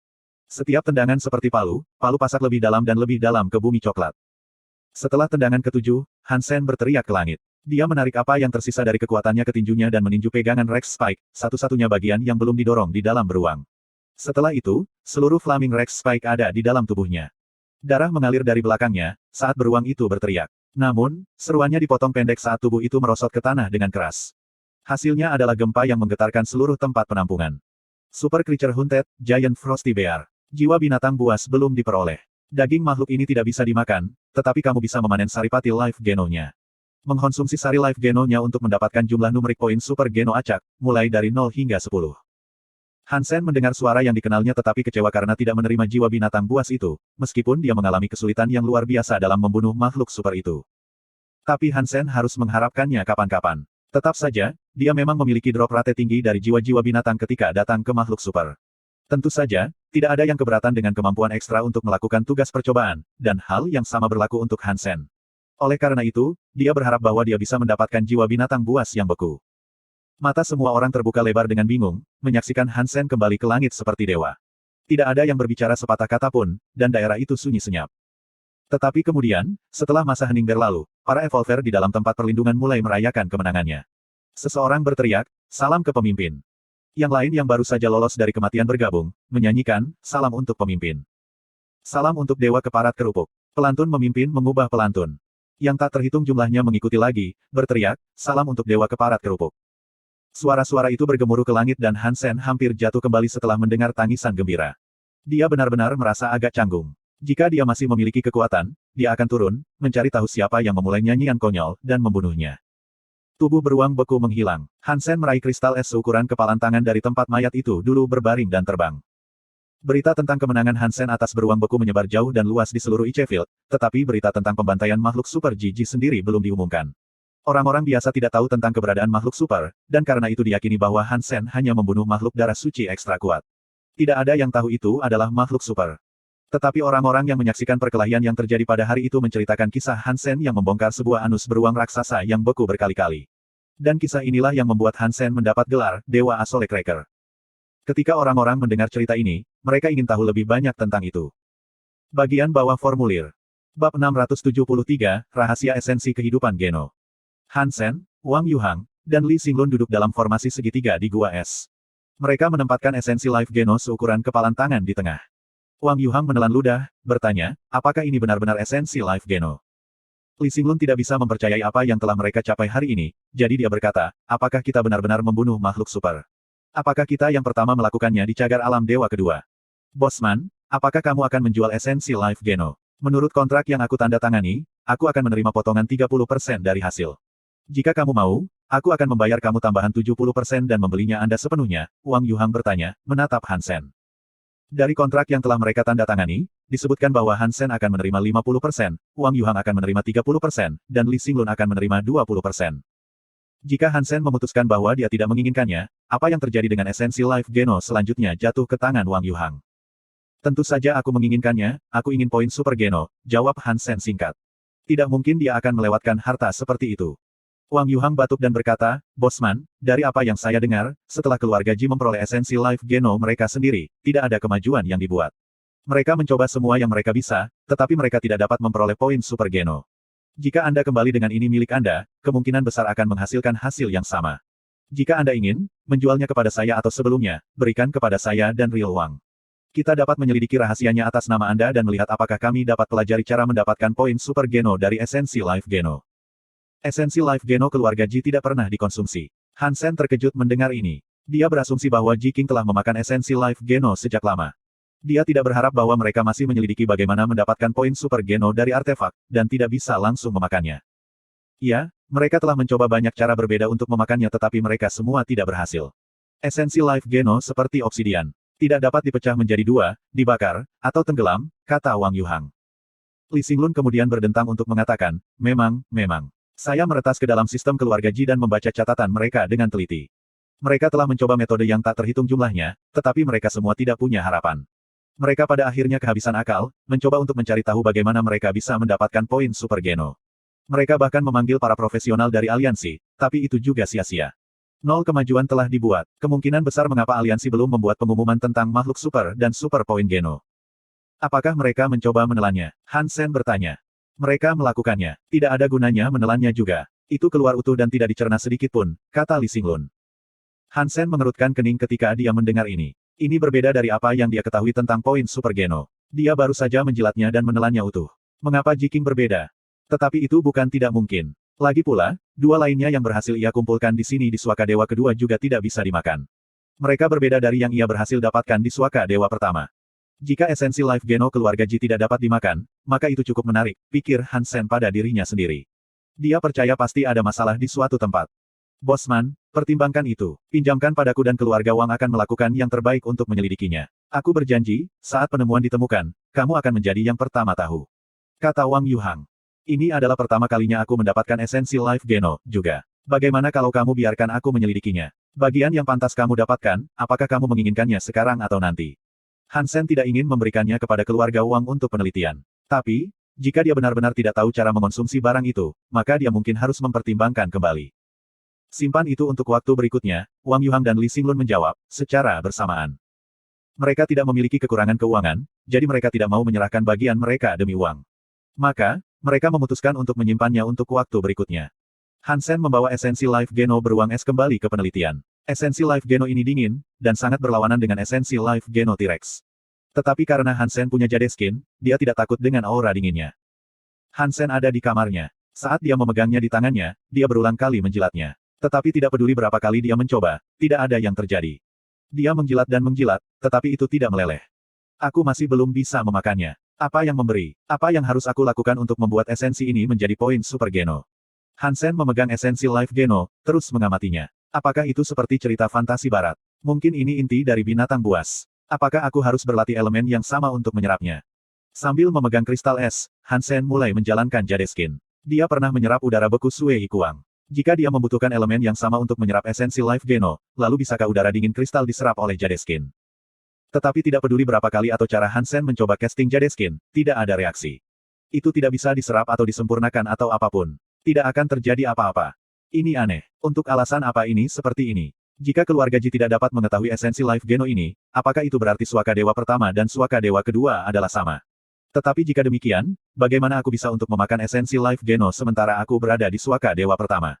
Dan mengapa Jiking tidak bisa memakannya, meski berada di Suaka Dewa pertama, juga? Han Sen tidak bisa membungkus kepalanya. Han Sen sekarang benar-benar ingin orang-orang di Suaka Dewa pertama untuk membunuh lebih banyak makhluk super, sehingga ia bisa mengetahui apakah orang lain di Suaka Dewa pertama bisa memakan esensi Life Geno. Han Sen sedang meneliti esensi Life Geno, dan rumor tentang dirinya yang berpotensi membunuh makhluk super mulai menyebar. Lagi pula, ada banyak saksi, dan ada banyak faksi yang mengetahui pengetahuan tentang keberadaan makhluk super. Mereka mulai percaya apa yang telah Han Sen bunuh adalah makhluk super dari tempat perlindungan kedua. Han Sen adalah pria yang spesial. Ketika keluarga Wang mendengar hal ini melalui Wang Yuhang, mereka benar-benar terkejut. Anak Pak Han memang istimewa. Dia hanya berada di Suaka Dewa kedua selama lebih dari setahun. Dia benar-benar membunuh makhluk super di sana, keluarga Ning juga mendengar berita ini. Dan mereka segera menganggapnya sebagai fakta bahwa Han Sen adalah anak dari Han Jingxi. Keluarga Ji maju lebih dulu, sial. Pesaing keluarga Ji mendengar berita itu, percaya bahwa Han Sen milik keluarga Ji. Dan anggota keluarga Ji bingung. Mereka tidak tahu harus berbuat apa dari situasi itu. Pacar Ji Yanran tidak memiliki latar belakang kemasyhuran tertentu, atau ikatan apapun yang penting. Beberapa orang di keluarga Ji sangat tidak menyukai Han Sen, tetapi sekarang ada desas-desus yang mengatakan bahwa dia telah membunuh makhluk super di Suaka Dewa kedua. Awalnya, keluarga Ji tidak mempercayainya. Bagaimanapun, keluarga Ji telah menghabiskan banyak uang untuk menyediakan Jiking apa yang dia butuhkan untuk membunuh makhluk super. Mereka menyewa 300 Evolver Elite untuk membantu Jiking membunuh makhluk super di Suaka Dewa pertama. Itu adalah harga besar yang harus dibayar untuk berburu makhluk. Dan rumor itu juga menyatakan bahwa Han Sen cukup banyak mengurus solo makhluk super itu. Dan itu juga makhluk super dari tempat perlindungan dewa kedua, sulit dipercaya. Bagian bawah formulir. Babak 674, mengejutkan aliansi. Meskipun anggota keluarga Ji tidak percaya itu benar, banyak orang lain datang untuk bertanya kepada mereka tentang Han Sen yang mendapatkan esensi Life Geno. Banyak petugas dan organisasi dari seluruh aliansi datang untuk bertanya kepada mereka, semua karena keyakinan bahwa Han Sen adalah bagian dari keluarga Ji. Menjadi sorotan sedemikian rupa memaksa keluarga Ji untuk mengambil topik dengan serius. Kata-kata perbuatan juga mencapai puncak keluarga, Ji Ruozhen. Gadis kecilku, sepertinya kau sudah menemukan lelaki itu. Ji Ruozhen tersenyum masam, ketika dia membaca informasi mengenai Han Sen. Dia mengambil komunikatornya dan menelepon Ji Yanran. Ayah, kamu akan segera menjadi presiden. Bagaimana kamu bisa menemukan waktu untuk menelepon putri kesendirianmu? Ji Yanran berkata, dengan suara cemberut. Dalam 2 tahun terakhir, Ji Ruozhen telah mencalonkan diri dalam pemilihan untuk menjadi presiden aliansi dan karena ini, perhatian dan kepeduliannya terhadap masalah keluarga telah tertinggal. Waktunya untuk Ji Yanran adalah salah satu konsekuensi seperti itu, tetapi terlepas dari kekesalannya atas sedikit kelalaian, dia tahu betapa sibuknya hal-hal penting membuatnya. Jangan katakan itu, aku hanya bagian dari pemilihan. Ji Ruozhen tersenyum hangat, lalu melanjutkan berkata, ayahmu sangat sibuk baru-baru ini, tetapi alasan aku datang mencarimu sekarang adalah masalah yang menyangkut calon menantu saya.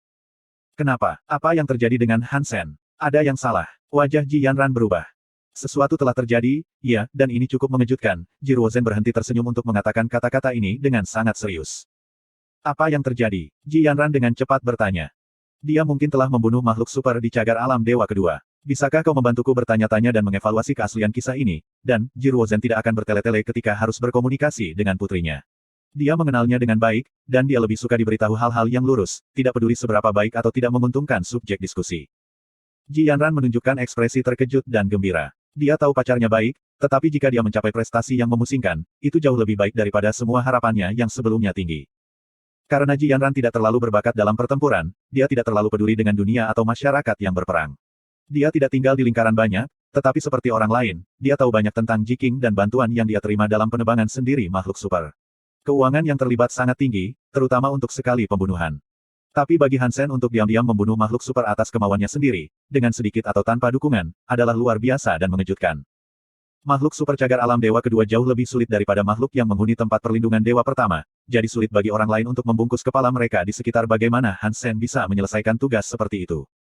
Ji Yanran kemudian berusaha menelepon Han Sen tetapi menemukan bahwa saluran teleponnya sibuk, dia sedang menelepon dengan orang lain.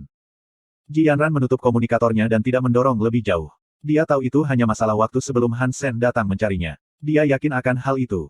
Ketika Han Sen kembali ke aliansi, komunikatornya berdering tanpa henti. Ketika Han Sen melihat, ada banyak panggilan tak terjawab. Orang yang memanggilnya sekarang adalah Qin Xuan. Han Sen mengambil perangkatnya dan menjawabnya. Gambar Qin Xuan melompat keluar, langsung berkata, saya tahu Anda sedang sibuk sekarang, tetapi saya harus menanyakan ini atas nama penyelia saya, apakah Anda benar-benar membunuh makhluk super? Dan jika Anda melakukannya, apakah Anda ingin menjual life esensi Geno? Aku memang membunuh makhluk super, iya. Itu adalah beruang raksasa bekas. Dan tidak, aku tidak punya rencana untuk menjual esensi life Geno. Jika aku berubah pikiran dan mencoba membaliknya, aku akan memanggilmu naik dulu, kata Han Sen, tersenyum. Qin Xuan memberi Han Sen tampilan yang rumit. Dia telah menyaksikan Han Sen tumbuh dewasa dan selalu mengaguminya, berpikir bahwa suatu hari dia akan menjadi seseorang yang sangat istimewa. Yang sedang berkata, dia tidak pernah bermimpi Han Sen akan menjadi orang pertama yang membunuh makhluk super di Suaka Dewa Kedua. Tak terhitung faksi lain telah berlomba untuk membunuh makhluk super pertama, tetapi tidak ada yang berhasil melakukannya. Bahkan sekarang, selama era keluarga Ji yang paling sukses, mereka harus membayar sejumlah besar uang untuk berburu dan membunuh makhluk super di Suaka Dewa Pertama. Tapi Han Sen telah membunuh makhluk super di Suaka Dewa Kedua dengan tenang, tanpa gembar-gembor atau dukungan. Pencobaan seperti itu akan sangat sulit di Suaka Dewa Pertama, tetapi jauh lebih baik di Suaka Dewa Kedua. Semua orang percaya Han Sen milik keluarga Ji, tetapi Qin Xuan tahu bahwa Han Sen tidak. Dia tidak berpikir keluarga Ji memberinya banyak bantuan, jika sama sekali. Dia kemungkinan besar membunuh binatang itu melalui kekuatan-kekuatan dan kemampuannya sendiri. Itu mengingatkannya pada bocah lelaki yang memasuki tempat perlindungan, kembali pada hari itu. Saat ini, bocah laki-laki itu telah naik tangga sosial dan melakukan perbuatan menakjubkan yang bahkan tidak dapat diimpikan oleh para bangsawan yang paling tidak mampu secara finansial. Pikiran ini membuat Qin Xuan merasa aneh, itulah sebabnya dia memiliki ekspresi yang rumit. Tentu, hubungi saya jika Anda berubah pikiran, maka Anda pasti sibuk sekarang, jadi saya tidak akan mengganggu Anda lebih lanjut, kata Qin Xuan pada Han Sen, sambil tersenyum. Selamat tinggal, Kapten. Bicara lagi segera, kata Han Sen. Han Sen menggantung komunikator dan kemudian mematikannya sepenuhnya. Ada terlalu banyak orang yang mencoba untuk berhubungan dengannya. Setengah dari ini adalah orang-orang yang bahkan tidak dia kenal, jadi dia tidak bisa diganggu untuk menjawab komunikator setiap kali berdering. Han Sen meninggalkan kamarnya untuk mengunjungi kantor Ji Yanran. Sekarang seluruh dunia tampaknya tahu apa yang telah dia lakukan, dia merasa dia pantas mendapatkan penjelasan yang lebih menyeluruh. Saat dia berdiri di dekat pintu kantornya, Hansen melihat Annie. Cara dia memandangnya hari ini tidak sama seperti dulu, itu tidak dingin, dan sepertinya ada sesuatu dalam benaknya yang ingin dia katakan kepadanya. Annie jauh lebih kuat dari Hansen, karena keduanya tidak memiliki level yang sama. Tapi sekarang, Annie tidak berani meremehkan Hansen. Dia telah mendengar berita pencapaian Hansen, di mana dia telah membunuh makhluk super. Siapapun yang telah melakukan tugas sebesar itu harus dihormati. Hansen melakukan apa yang dia lakukan tanpa dukungan faksi lain, namun orang percaya dia mendapat dukungan dari keluarga Ji. Annie tahu yang sebenarnya, dia tahu bahwa keluarga Ji tidak membantunya dengan cara apapun dan bahwa dia juga tidak pernah meminta bantuan. Satu-satunya bantuan yang Hansen terima dari keluarga Ji adalah ketika Ji Yanran mengerahkan pengaruh posisinya untuk mendapatkan dapan untuknya. Karena inilah Annie selalu percaya bahwa Hansen adalah pecundang, yang melukai keluarga Ji. Tetapi sejak saat itu, Hansen tidak menggunakan Ji Yanran atau posisinya sebagai cara untuk menerima apapun. Dia membunuh makhluk super solo, yang mengejutkan. Annie tahu betapa sulitnya mencapai setengah dari apa yang telah ia lakukan, dan itu dengan dukungan. Hansen telah mencapai semua ini tanpa dukungan dan melakukan sesuatu yang dia yakini mustahil. Dia tidak hanya mengejutkannya, tetapi semua orang di aliansi juga. Sekarang Annie tidak bisa lagi menganggap nama Hansen identik dengan kata pecundang. Hansen selalu begitu santai, tenang, dan lembut dengan Ji Yanran. Dia pikir itu hanya tindakan untuk menarik Ji Yanran, tetapi semua persepsi tentang kepribadiannya telah diubah.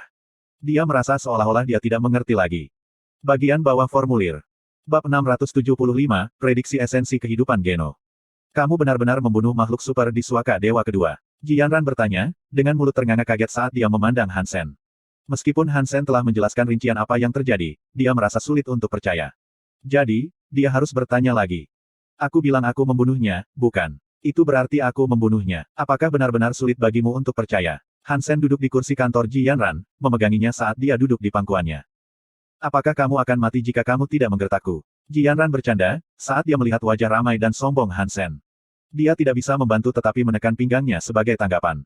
Apa yang dikatakan keluarga? Hansen tersenyum dan bertanya. Ayah saya mengatakan kepada saya untuk bertanya apakah Anda benar-benar membunuh makhluk super.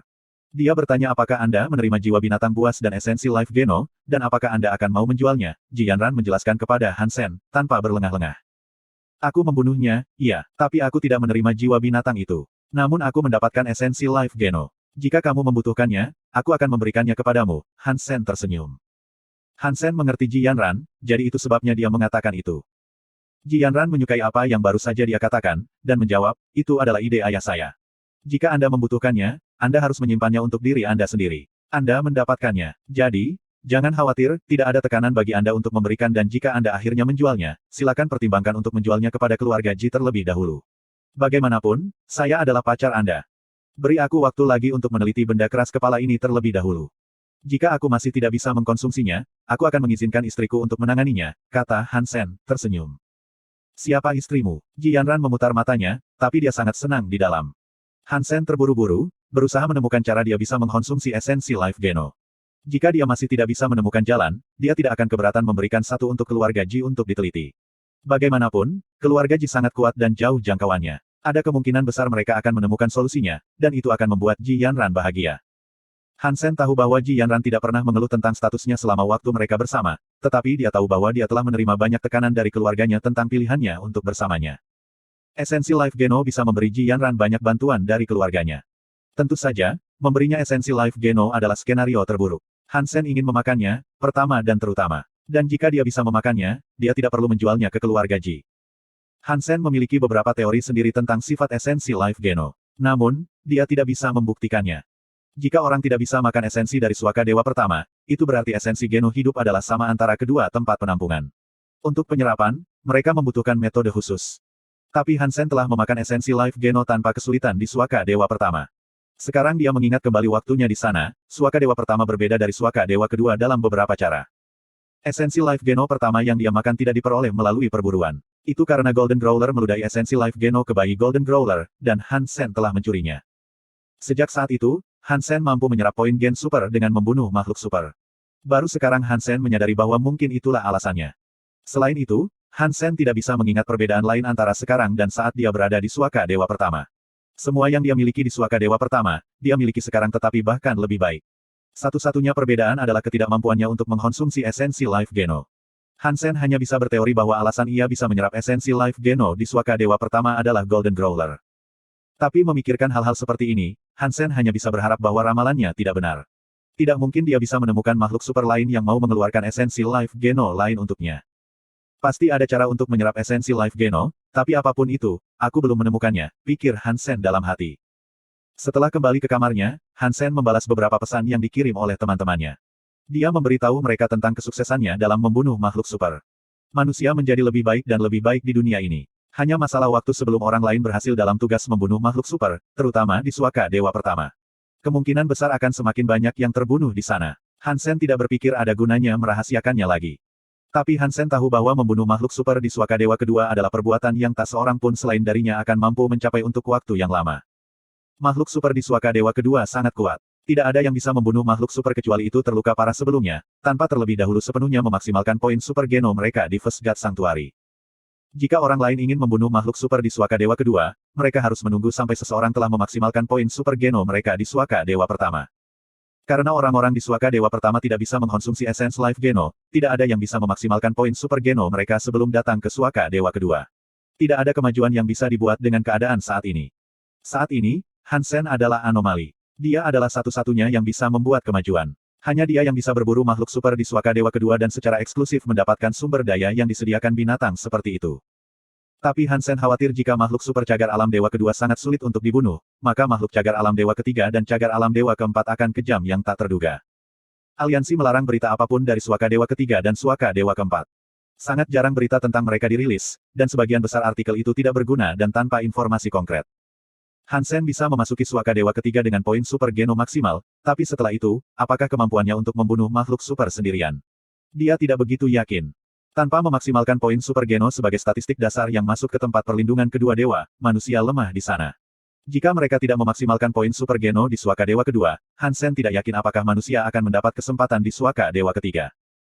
Hanya ada di Suaka Dewa Ketiga sebagai minoritas tanpa wajah, tanpa bakat untuk unggul atau membuat kemajuan, akan sangat sulit. Tidak ada gunanya memikirkannya sekarang. Aku bahkan tidak bisa menyerap esensi Life Geno. Hansen secara terbuka mengejek dirinya sendiri. Dia berbicara kepada semua orang yang dia kenal, memberitahu mereka masing-masing tentang teka-teki itu. Kudus merokok, seperti katamu. Kau benar-benar membunuh makhluk super di Suaka Dewa Kedua. Setelah Teng Zhenliu mendengarnya dari mulut kuda, dia tidak bisa membantu tetapi berteriak. Kuat, jawab Yi Dongmu hanya dengan satu kata. Ya Dewa, kamu adalah orang terkuat di Suaka Dewa Kedua, tanpa ragu. Zhu Ting dibesar-besarkan. Reaksi setiap orang berbeda, tetapi sebagian besar digerakkan oleh kejutan sederhana. Zhu Ting memberitahu Hansen bahwa orang-orang dari keluarga Chen datang mencarinya. Mereka mengatakan kepada Zhu Ting untuk terus bersahabat dengan Hansen, untuk melihat apakah dia sendiri suatu hari nanti akan bergabung dengan tim Hansen seperti Wang Yuhang dan Li Xinglun. Keluarga Chen juga memberitahu Zhu Ting bahwa mereka tidak akan mengejar hal-hal yang menyangkut Chen Ran. Mereka berharap jika Hansen suatu hari bersedia untuk menjual esensi Life Geno yang dia kumpulkan, dia akan mempertimbangkan menjualnya ke keluarga Chen. Zhu Ting benar-benar khawatir, mengingat situasinya yang berbahaya. Dia tidak berharap hal-hal menjadi seperti ini, dan pergantian peristiwa yang ramah membuatnya cukup bersemangat.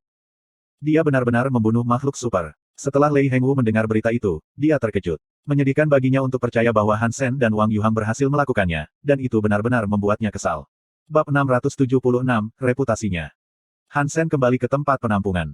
Dekat Gunung Setan, Lu Hui dan Master Utara Huang Yunlong mengirim seseorang ke sana, berharap untuk bekerja sama dengan Hansen untuk berburu makhluk super lain. Hansen tidak menerima atau menolak. Dia hanya berkata, mungkin suatu hari. Bahkan Philip telah mengambil perjalanan untuk melihat apa yang diperlukan untuk bergabung dengan tim Hansen. Meskipun Qi Wen tidak ingin menundukkan kepalanya ke Hansen, orang di Donglin memerintahkannya untuk mengunjungi Hansen dan meminta kesempatan untuk bekerja sama dengannya, juga. Yang Manli adalah orang tersibuk di sekitarnya, sebagai hasilnya. Hansen adalah pemimpin yang kosong, membelokkan semua tugas dan tanggung jawab kepemimpinan kepadanya, jadi dia adalah orang yang harus menghadiri setiap permintaan. Selain itu, dia harus mengurus bisnis pasukan khusus. Ini tidak menyisakan waktu untuk dirinya sendiri. Tidak masalah jika Anda adalah pemimpin tempat penampungan atau hanya pemimpin pasukan khusus, Anda harus melakukan sesuatu. Itu sulit bagi Yang Manli untuk menghadiri dan menyelesaikan semua pekerjaan yang dia miliki untuk hari itu, tetapi ketika itu setelah selesai, dia harus mengunjungi Hansen. Ini adalah sesuatu yang penting untuk dibahas, tetapi ketika dia masuk, dia melihat Hansen duduk di kursi, satu tangan memegang labu emas dan tangan lainnya sibuk membelai rubah peraknya. Ada seorang wanita berambut perak di belakangnya juga. Dia sibuk memijat bahunya ketika wanita berambut pirang lainnya cenderung berdiri. Dia pikir itu tidak adil baginya, harus bekerja keras setiap hari sementara Hansen berbaring di kursinya, menunggu, dengan tangan dan kaki. Aku puas dengan kualitas karyamu, kata Hansen, tersenyum. Yang Manli sibuk, melakukan banyak hal setiap saat. Dia praktis bertanggung jawab atas Ichfield. Kamu setidaknya harus menulis laporanmu sendiri. Yang Manli tidak bisa mengatasi sikap Han Sen saat ini. Dia tidak mengerti mengapa seseorang yang menghasilkan banyak uang begitu riang dan santai tentang semua hal. Dia juga bertanya-tanya mengapa dia membiarkannya bertanggung jawab atas segalanya, juga. Dengan posisi yang dialaminya, tidak perlu banyak baginya untuk menjatuhkan kerajaan Han Sen jika dia memilihnya. Melapisi kantongnya sendiri dengan membaca buku-buku akan cukup mudah juga. Tetapi Yang Manli menemukan bahwa Han Sen sama sekali tidak peduli dengan bisnis itu. Menjadi pemimpin Ichfield mungkin merupakan anugerah besar bagi orang lain, tetapi bagi orang yang baru saja membunuh makhluk super, Ichfield bukan apa-apa. Dia benar-benar menjadi orang pertama yang membunuh makhluk super di Suaka Dewa kedua. Meskipun Yang Manli sering terkejut dengan perbuatan Han Sen, yang ini mengambil kue. Ada 200 tahun sejarah manusia menempati tempat perlindungan, namun dalam waktu itu, Han Sen adalah yang pertama, Yang Manli berjuang untuk mempercayainya. Memikirkan kembali bagaimana Han Sen dulu, dia tidak pernah berpikir dia akan berkembang sejauh menjadi orang yang sekarang duduk di depannya. Laporan apa? Kupikir kau selalu mengurus laporanku. Han Sen memandang Yang Manli dengan ekspresi terkejut. Ketika Yang Manli mendengar kata-katanya, dia mengangkat bibirnya untuk berkata, bagaimana saya bisa tahu bagaimana Anda membunuh makhluk super? Bagaimana saya bisa tahu dan menulis tentang itu? Dalam hal ini, saya akan menyampaikan kepada Anda detailnya. Han Sen tidak punya masalah dengan menulis laporan, tetapi dia yakin itu akan membuang-buang waktu. Dan hal terakhir yang ia inginkan berakhir seperti seseorang yang terkenal di kepolisian. Akibatnya, semuanya datang melalui tangan Yang Manli. Han Sen sekarang punya masalah, dengan Yang Manli membantunya seperti dia bebas melakukan apa yang dia mau. Tetapi jika seseorang mencuri dia suatu hari nanti, di mana dia akan menemukan orang lain seperti dia? Seseorang yang bisa melakukan segalanya dan mencintai pekerjaannya pada saat yang bersamaan. Haruskah aku memberi kenaikan gaji Yang Manli? Beri dia persentase yang lebih tinggi. Han Sen berpikir untuk dirinya sendiri. Saya dapat membantu Anda menulis laporan, tetapi ada misi yang harus Anda hadiri untuk diri Anda sendiri, Yang Manli memberitahu Han Sen. Misi apa itu? Han Sen memandang Yang Manli saat dia bertanya. Seorang pria muda baru saja tiba di Suaka Dewa kedua, lahir di Ichfield. Dia meminta kamu melindunginya, kata Yang Manli. Han Sen mengerutkan alisnya dan bertanya, di mana saya akan menemukan waktu untuk melakukan hal seperti itu? Biarkan salah satu kelompok lain membawanya ke Flip. Aku tidak akan tahan untuk itu. Yang Manli mengangkat senyum. Tentu saja kamu akan. Bahkan jika itu adalah putra dewa sendiri, dia akan mendapatkan perlakuan yang sama seperti orang lain, Han Sen dengan bangga menyatakan. Dia bukan putra dewa, tetapi nama keluarganya adalah Qin. Jadi, Anda harus memperhatikan itu. Saya tidak dapat membantu Anda dalam tugas seperti itu. Yang Manli mengangkat bahu. Qin, Han Sen tampak bingung dan bertanya, apa hubungannya dengan Kapten Qin? Dia adalah keponakan Kapten Qin. Yang Manli tersenyum pada Han Sen lagi. Begitu. Lalu suruh dia datang mencari aku. Nada bicara Han Sen berubah dengan cepat. Keluarga Qin memiliki pasukan khusus, dan mereka telah banyak mengurus keluarga Han Sen. Untuk hubungannya dengan Qin Xuan, dia harus menerima tugas ini. Saat dia sedang menunggu Qin Wenzhao, seseorang mengikutinya. Ini adalah orang yang akrab dengan Han Sen. Su Xiaoqiao. Han Sen memandang orang itu dengan terkejut, tidak menyangka bahwa dia juga telah menjadi seorang evolver dan tiba di medan es. Brother Sen, akhirnya aku menemukan organisasi itu. Su Xiaoqiao dengan bersemangat meraih Han Sen, terlihat seperti ingin menangis. Han Sen mengobrol dengan Su Xiaoqiao sebentar, dan kemudian meminta Yang Manli untuk memberinya posisi di Angkatan Darat Dewi. Setelah itu, dia pergi menemui Qin Wenzhao. Dia terlihat hampir berumur 20 tahun, dan dia memancarkan citra seorang pemuda yang lembut. Dia memiliki baby face lembut, salah satu yang Han Sen pikir wanita sukai. Salam, Paman Sen. Saya Qin Wenzhao. Pria muda itu sopan dalam menyapa Han Sen. Tapi di hati Han Sen, dia terkejut, berpikir, Paman. Apakah aku cukup tua untuk dianggap begitu? Aku hanya berusia 20-an, beberapa tahun lebih tua darimu.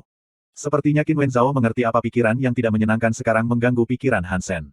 Dia berkata, bibiku mengatakan kepadaku untuk menghormatimu. Dan karena kalian berdua memiliki usia yang sama, aku pikir aku akan memanggilmu Paman.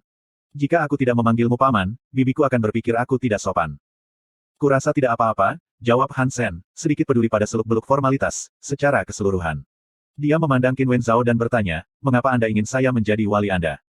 Qin Wenzhao menjawab, bibi saya selalu mengatakan kepada saya bahwa Anda adalah orang yang baik dan kuat.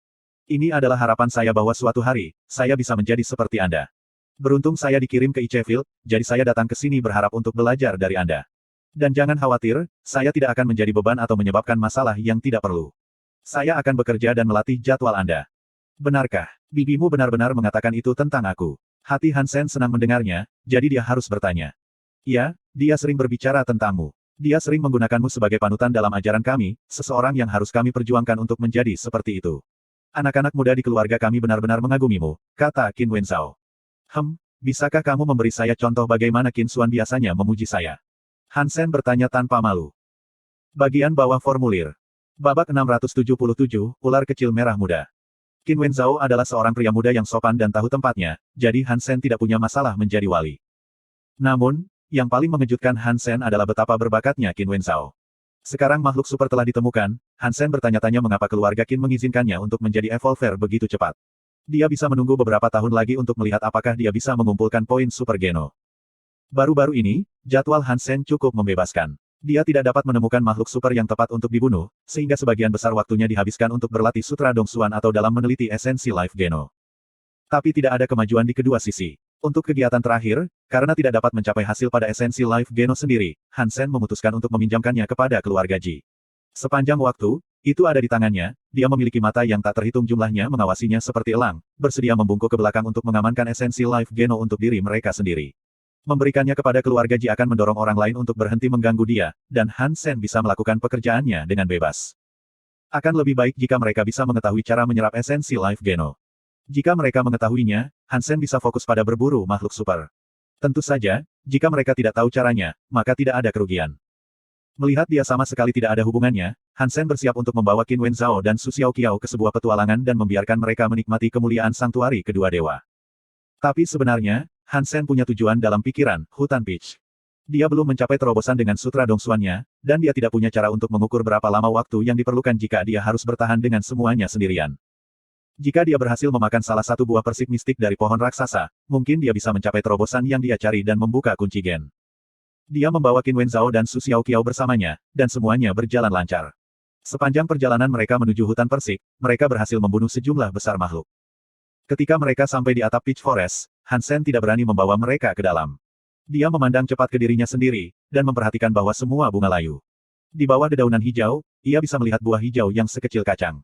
Tampaknya akan lebih lama sebelum mereka cukup matang untuk pengumpulan dan konsumsi. Hansen hanya mengintip mereka dari pinggiran hutan, dan setelah itu, membuat persiapan untuk pergi bersama dua murid.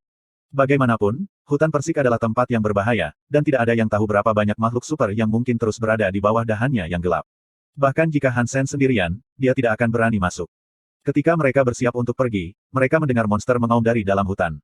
Itu datang dari sangat jauh, jadi suara itu samar. Tapi Hansen, menyapu sekeliling dengan telinganya seperti piring radar, merasakan wajahnya jatuh.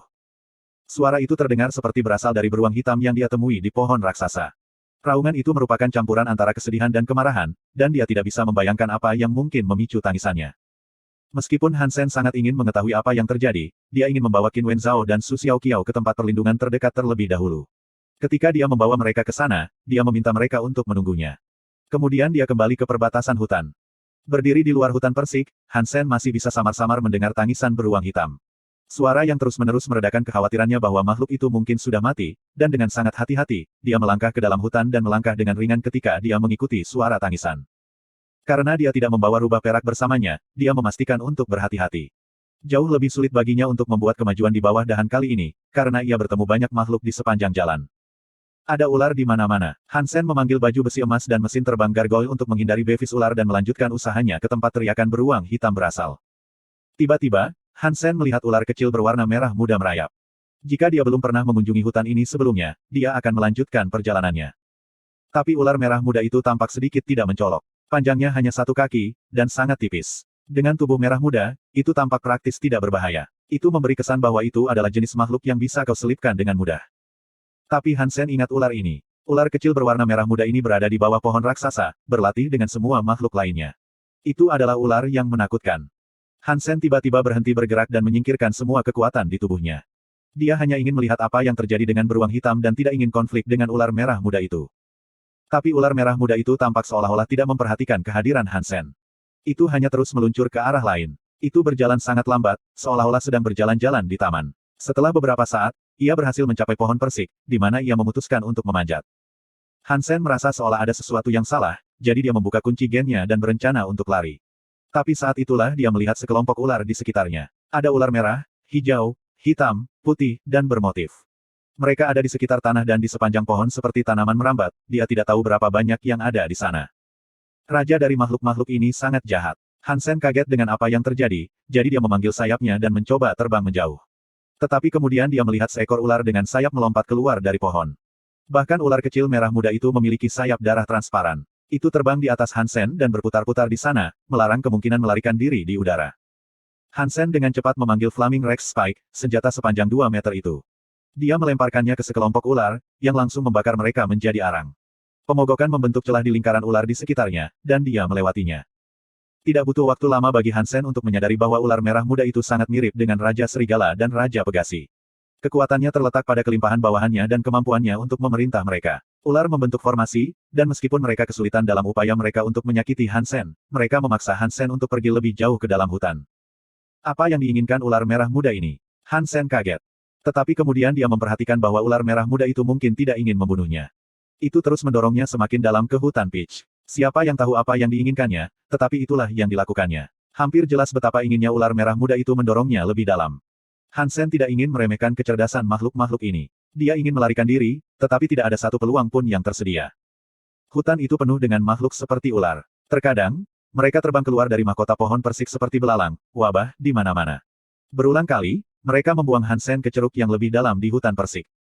Ular mengejar Hansen menuju beruang hitam. Hansen telah didorong 100 mil, dan raungan beruang itu lebih jelas dan lebih berbeda.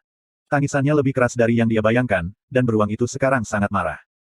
Hansen mengertakkan giginya, berpikir dia mungkin juga mempercepat dan terbang menuju beruang. Kerumunan ular tidak menyerang, tetapi mereka mengambil langkah mereka untuk mengikutinya. Untuk beberapa alasan, mereka benar-benar ingin Hansen pergi ke sana. Bagian bawah formulir. Babak 678, Pertempuran Antar Makhluk Super. Mungkin itu karena kelompok ular, tetapi Hansen tidak melihat makhluk lain. Hutan persik tampaknya semata-mata untuk ular yang tak terhitung jumlahnya. Di dalam hutan persik, Hansen tidak tahu seberapa jauh dia sekarang bepergian. Yang memenuhi visinya hanyalah ular dan pohon. Saat ia pergi, auman beruang itu semakin dekat dan semakin dekat. Dari jauh, Hansen bisa melihat bahwa bagian dari hutan persik berada dalam kekacauan. Batang pohon yang patah berserakan, ranting-rantingnya berserakan di tanah, dan tanahnya sudah berantakan. Dia naik ke bukit, dan dia akhirnya melihat beruang hitam. Itu menjaga pintu masuk sebuah gua, tubuhnya berlumuran darah. Itu meraung ke langit. Di depannya ada tulang gajah. Belalai dan gading gajah tulang itu terus memukuli beruang yang berlumuran darah, dan jelas bahwa beruang itu tidak punya peluang melawan gajah yang marah itu. Ada banyak luka di tubuhnya, dan darah keluar dari mulutnya. Tetap saja, ia terus menjaga pintu masuk gua dan menjaga gajah agar tidak lewat. Apakah harta karun berada di dalam gua? Apakah keduanya makhluk super berjuang untuk harta karun? Hansen mengubah posisinya untuk melihat apa yang ada di dalam gua. Apa yang dilihatnya di dalam adalah beruang hitam kecil, mengintip keluar dari pintu masuk gua. Sekarang Hansen mengerti mengapa, meskipun kekuatannya lebih rendah, beruang hitam bersikeras menjaga gua, itu melindungi anaknya.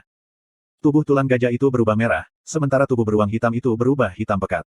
Mereka berdua kuat ketika datang ke vitalitas, dan pemandangan mereka bertarung, dalam pandangan bukit, adalah tontonan yang mengejutkan. Bebatuan hancur, pohon-pohon digali. Serpihan kayu dan daun dicampur ke tanah, dan tanah bergetar ketika Titans bertabrakan. Beruang hitam itu besar, dan dia pikir itu lebih menakutkan daripada beruang yang beku. Beruang beku memiliki kekuatan es, tetapi beruang hitam memiliki vitalitas yang kuat. Meskipun Hansen membawa Flaming Rex Spike bersamanya, dia ragu itu bisa menembus kulit makhluk itu. Sayang sekali beruang itu harus berhadapan dengan musuh yang jauh lebih kuat seperti gajah tulang. Mereka berdua makhluk super luar biasa, namun jika satu lebih lemah dalam satu departemen tertentu, kelemahan akan jelas bagi yang lain untuk dilihat dan dieksploitasi. Beruang hitam besar itu menahan gading yang didorong ke sana. Kekuatannya terlalu banyak. Beruang itu didorong kembali ke sisi tebing oleh tulang gajah, sisi tebing mengembangkan celah di bawah kekuatan. Gading menembus pertahanan beruang dan menusuk beruang itu. Darah menutupi gading yang sekarang menusuknya. Pang! Beruang hitam menendang leher tulang gajah, yang membuatnya sedikit mundur. Tetapi serangan beruang itu, jelas sekali, tidak terlalu efektif. Kerusakan yang ditimbulkannya dapat diabaikan. Kerumunan ular telah menghilang, jelas tidak ingin mendekati pertempuran. Ular merah muda itu juga sudah pergi. Hansen tidak tahu mengapa ular merah muda itu mengejarnya di sini. Itu tidak hanya mengirim saya ke sini sehingga saya bisa menikmati pertunjukan, bukan? Hansen mengerutkan alisnya saat dia merenungkan alasannya. Tetapi ketika dia melihat beruang hitam besar dan anak kecil yang ada di dalam gua, matanya berkilauan. Jelas bahwa beruang hitam tidak dapat bersaing dengan gajah tulang. Jika terus bertarung seperti ini, itu hanya masalah waktu sebelum mati. Bagaimana jika ini adalah kesempatan untuk pembunuhan mudah lainnya? Jika beruang hitam bisa menghasilkan bayi, mungkin esensi life genome-nya sama dengan Golden Growler. Mungkin itu bisa diserap oleh manusia. Berpikir tentang ini, Hansen menjadi bersemangat. Mungkin ini Lady Luke yang tersenyum padanya, memberinya kesempatan untuk menjadi orang yang memecahkan rahasia esensi life genome. Hansen kemudian merenungkan kapan mungkin waktu yang tepat baginya untuk menyerang. Saat itulah dia tiba-tiba mendengar suara datang dari belakang. Dalam ketakutan, dia berbalik dan melihat ular merah muda itu menggeliat di sekitar cabang di dekatnya. Berulang kali, itu menjulurkan lidah dan mendesis. Hansen membeku di tempat. Dia tidak tahu kapan ular itu mendekat. Dia sama sekali tidak merasakan pendekatannya. Itu seharusnya tidak mungkin terhadap seseorang seperti Hansen, yang memiliki indera luar biasa. Ular merah muda itu 2 kaki jauhnya dari Hansen, jadi dia tidak berani bergerak. Dia takut ular merah muda itu akan menyerang jika dia mencoba sesuatu. Flaming Rex Spike juga terlalu besar untuk ular itu. Itu ideal untuk mengambil makhluk super besar, tetapi untuk sesuatu yang sekecil ular, Hansen akan membutuhkan ketelitian. Spike Rex terlalu rumit dan besar untuk secara efektif menargetkan ular. Namun ular merah muda itu tidak berniat menyerang Hansen. Ular itu mengawasi Hansen, dan kemudian meremas tubuhnya dan mematahkan cabang yang tergelincir. Kemudian ia menggeliat di sekitar cabang yang patah dan menggunakannya untuk menulis di tanah. Hansen menyaksikan ular merah muda itu dengan terkejut. Dia tidak tahu apa yang diinginkannya, tetapi kecerdasannya sangat mencengangkan. Hansen menyaksikan ular merah muda itu memegang dahan dan menggambar beberapa garis sederhana, yang akhirnya membentuk bentuk gajah. Hansen dengan cepat menyadari bahwa itu mengacu pada tulang gajah. Tapi Hansen tidak tahu mengapa ular itu menggambar. Ketika dia bertanya-tanya mengapa, dia memperhatikan ular merah muda itu menggambar X di atas gambar. Melihat bahwa gambar tulang gajah telah disilangkan, Hansen kemudian mengerti bahwa ular merah muda itu ingin Hansen membunuhnya. Hansen terperangah. Dia pikir ular merah muda itu mungkin ingin mendapatkan pembunuhan yang mudah bersamanya, dengan menargetkan beruang hitam. Lagi pula, beruang hitam sudah terluka parah dan jauh lebih lemah dibandingkan dengan gajah tulang. Mungkin saja menunggu sampai beruang berada di ambang kematian, sebelum melenggang dan membunuhnya dalam satu serangan, bahkan. Tapi ular merah muda kecil itu ingin menyingkirkan gajah tulang, dan ini mengejutkan Hansen. Hewan adalah binatang. Tidak peduli seberapa pintar, mereka tidak mengerti konsep taruhannya. Hansen meremehkan ular merah muda itu. Tapi semakin Hansen memikirkannya, semakin tidak benar asumsi awalnya. Dia telah melihat kecerdasan makhluk super, dan itu adalah raja dari jenisnya. Mungkin dia mengerti taruhannya, pasti punya alasan untuk berurusan dengan gajah tulang atau mungkin hanya tertarik pada binatang buas. Hansen ingat ketika dia berada di bawah pohon persik raksasa, ular merah muda dan beruang hitam itu sama. Di dalam mereka, tidak ada energi yang mengalir. Itu hanya kabur. Tetapi gajah tulang dan beruang hitam kecil memiliki aliran energi khusus di dalamnya. Apakah ada hubungan antara itu dan apa yang terjadi sekarang? Semakin banyak Hansen memikirkan hal-hal, semakin terkejut dia. Jika target ular merah muda kecil itu adalah makhluk yang memiliki energi di dalamnya, keinginannya untuk berurusan dengan gajah tulang tampak normal. Tapi sekarang beruang hitam besar itu terluka parah, jika ular merah muda kecil itu menyingkirkan gajah tulangnya, anak itu akan kehilangan perlindungannya. Anaknya mungkin berakhir sebagai target lain dari ular merah muda. Lagi pula, hutan ini tampaknya adalah wilayah ular merah muda itu. Dengan pasukan ularnya, makhluk lain bisa dianggap orang luar. Mereka tidak memiliki orang lain untuk membantu mereka. Raja-raja ini selalu begitu mengancam. Hansen berteriak, di dalam hatinya. Tapi harapan masih ada di sana. Bagian bawah formulir. Babak 679, membunuh tulang gajah. Ular merah muda itu memaksa Hansen untuk mendekati gajah tulang, karena mereka berencana untuk bersama-sama mengatasi monster itu. Ular merah muda itu sendiri takut dengan kekuatan yang dimiliki gajah tulang, sehingga ia berusaha menggunakan manusia bernama Hansen untuk meminta bantuan. Hansen tertarik pada gajah tulang dan anak di dalam gua. 3 esensi life geno yang telah dia kumpulkan sejauh ini diperoleh dari makhluk super yang tidak meninggalkan tubuh. Hansen menduga itu mungkin karena mereka adalah makhluk super generasi pertama. Gajah tulang dan beruang hitam adalah makhluk super generasi kedua, dan jika mereka seperti Golden Growler, tubuh mereka tidak akan hancur ketika mereka dibunuh. Sebaliknya, mereka akan meninggalkan esensi life geno yang dapat dimakan. Evolusi Angel mencapai titik kritis. Dia tidak ingin makan makhluk darah suci lagi, tetapi meskipun begitu, evolusi tidak memicu. Mungkin daging makhluk super persis seperti yang ia butuhkan. Hansen, terlepas dari dorongan ular itu, percaya dia harus mengambil gajah tulang. Kalau tidak, jika beruang besar mati, akan lebih sulit bagi Hansen untuk mendapatkan anak, karena itu akan menjadi milik gajah tulang. Ular merah muda menyaksikan Hansen masih berdiri di sana. Itu membuka mulutnya dan mendesis, mendorongnya untuk pergi. Hansen mengerang dan kemudian memanggil Flaming Rex Spike-nya. Setelah itu, dia mendekati tulang gajah. Ular merah muda melihat Hansen bergegas ke depan, sehingga ia menyebarkan sayap darahnya dan terbang seperti panah ke telinga gajah tulang. Tujuannya cukup jelas, yaitu ingin menyebabkan kerusakan gajah dari dalam tubuhnya. Gajah tulang itu merasakan serangan licik ular merah muda itu, saat menggeliat-geliat di telinga gajah. Sebagai tanggapan, ia menggunakan belalainya untuk memegangnya dan menariknya keluar. Ular merah muda itu menggeliat dan menggeliat di udara, menghindari serangan lanjutan. Flaming Rex Spike Hansen didorong ke bawah ke tubuh gajah dengan pukulan yang adil. Namun, suara logam terdengar setelah hantaman, dan hanya tanda putih yang menggores tulang merah itu. Tangan Hansen mati rasa karena serangan itu, dia hampir tidak bisa memegang senjata lagi. Ini sulit, Hansen berkata pada dirinya sendiri dengan terkejut. Gajah bereaksi terhadap serangan itu dengan menambahkan amarah, meskipun tidak banyak terluka. Ia berusaha untuk berbalik dan bergegas menuju Hansen, tetapi cakar beruang besar itu menempel di gading gajah dan mencegahnya berputar. Itu adalah kesempatan yang diperlukan ular merah muda untuk mencoba menggeliat masuk ke telinga gajah lagi. Hansen mengangkat Flaming Rex Spike lagi dan mendekatkan dirinya ke tubuh gajah tulang. Tulang gajah itu benar-benar merah, dan tidak ada kelemahan yang jelas. Jadi, Hansen membidik tulang tertipis yang bisa dia temukan dan memberikan pukulan keras yang bagus. Taring gajah tulang masih disambar beruang, dan tidak bisa bergerak. Itu terompet ke langit. Dengan semburan kekuatan yang luar biasa, ia mengambil beruang itu ketika menempel di gading dan melemparkannya ke sisi gunung. Ada suara tabrakan yang besar dan banyak bukit hancur. Gajah tulang kemudian dengan cepat mengambil ular dari telinganya dengan belalainya lagi. Itu menendang kaki belakangnya yang tebal, salah satunya memiliki Flaming Rex Spike di atasnya. Satu kaki menabrak Hansen dan mengirimnya terbang. Gajah tulang itu begitu kuat, dengan mudah melawan 3 lawan dan mendominasi mereka dengan mudah. Tubuh Hansen dikirim meluncur melalui beberapa pohon persik sebelum ia jatuh ke tanah. Meskipun dia memiliki baju besi emas dan mesin terbang gargoyle untuk perlindungan, dia tetap meludahkan darah. Dadanya terbakar. Fudge, gajah tulang ini jauh lebih sulit daripada beruang raksasa Frosty. Hansen menggigit giginya dan menarik dirinya kembali dengan 2 kaki. Untungnya baginya, senjatanya menyerap sebagian besar serangan gajah. Seandainya dia menanggung beban akibat pukulan itu, dia takut dia akan setengah mati sekarang. Gajah tulang itu berseru lagi dan menundukkan kepalanya, meluruskan taringnya dengan beruang hitam yang tidak bisa bergerak. Melesat berlari menuju beruang, tampak seperti gunung yang jatuh dari langit. Jika beruang dipukul, itu akan sangat mati. Beruang besar telah terluka signifikan, di atas situasi yang baru saja dilemparkan ke dalamnya. Itu tidak bisa membebaskan diri dari puing-puing, dan serangan akhir dari gading tampaknya mungkin. Mengaum, anak yang bersembunyi di gua, melihat ibunya akan dibunuh, menjerit muda. Bulu di tubuhnya tampak obsidian saat muncul dari bayangan gua. Ia melompat ke tulang gajah dan menggaruk beberapa goresan dalam tulangnya. Gajah tulang itu menjerit kesakitan saat menggunakan belalainya untuk mengeluarkan anak yang ada di atasnya. Ini memberi si beruang besar waktu yang cukup untuk keluar dari reruntuhan. Melihat gajah tulang hendak menabrak anak itu, beruang besar itu meraih ke belalai gajah dan jatuh berlutut. Ia meraung, menarik ke bawah sebatang pohon sebaik mungkin, tidak membiarkan gajah itu memindahkannya. Gajah tulang terus menggerakkan belalainya, berusaha untuk menyingkirkan beruang besar yang menempel dengan erat. Kekuatan ke bawah yang kuat dari beruang itu menggali kakinya ke bumi, menciptakan 2 parit besar saat menarik sekuat tenaga. Ular merah muda menggunakan kesempatan ketiga ini untuk menembak dirinya sendiri ke telinga gajah seperti sambaran petir.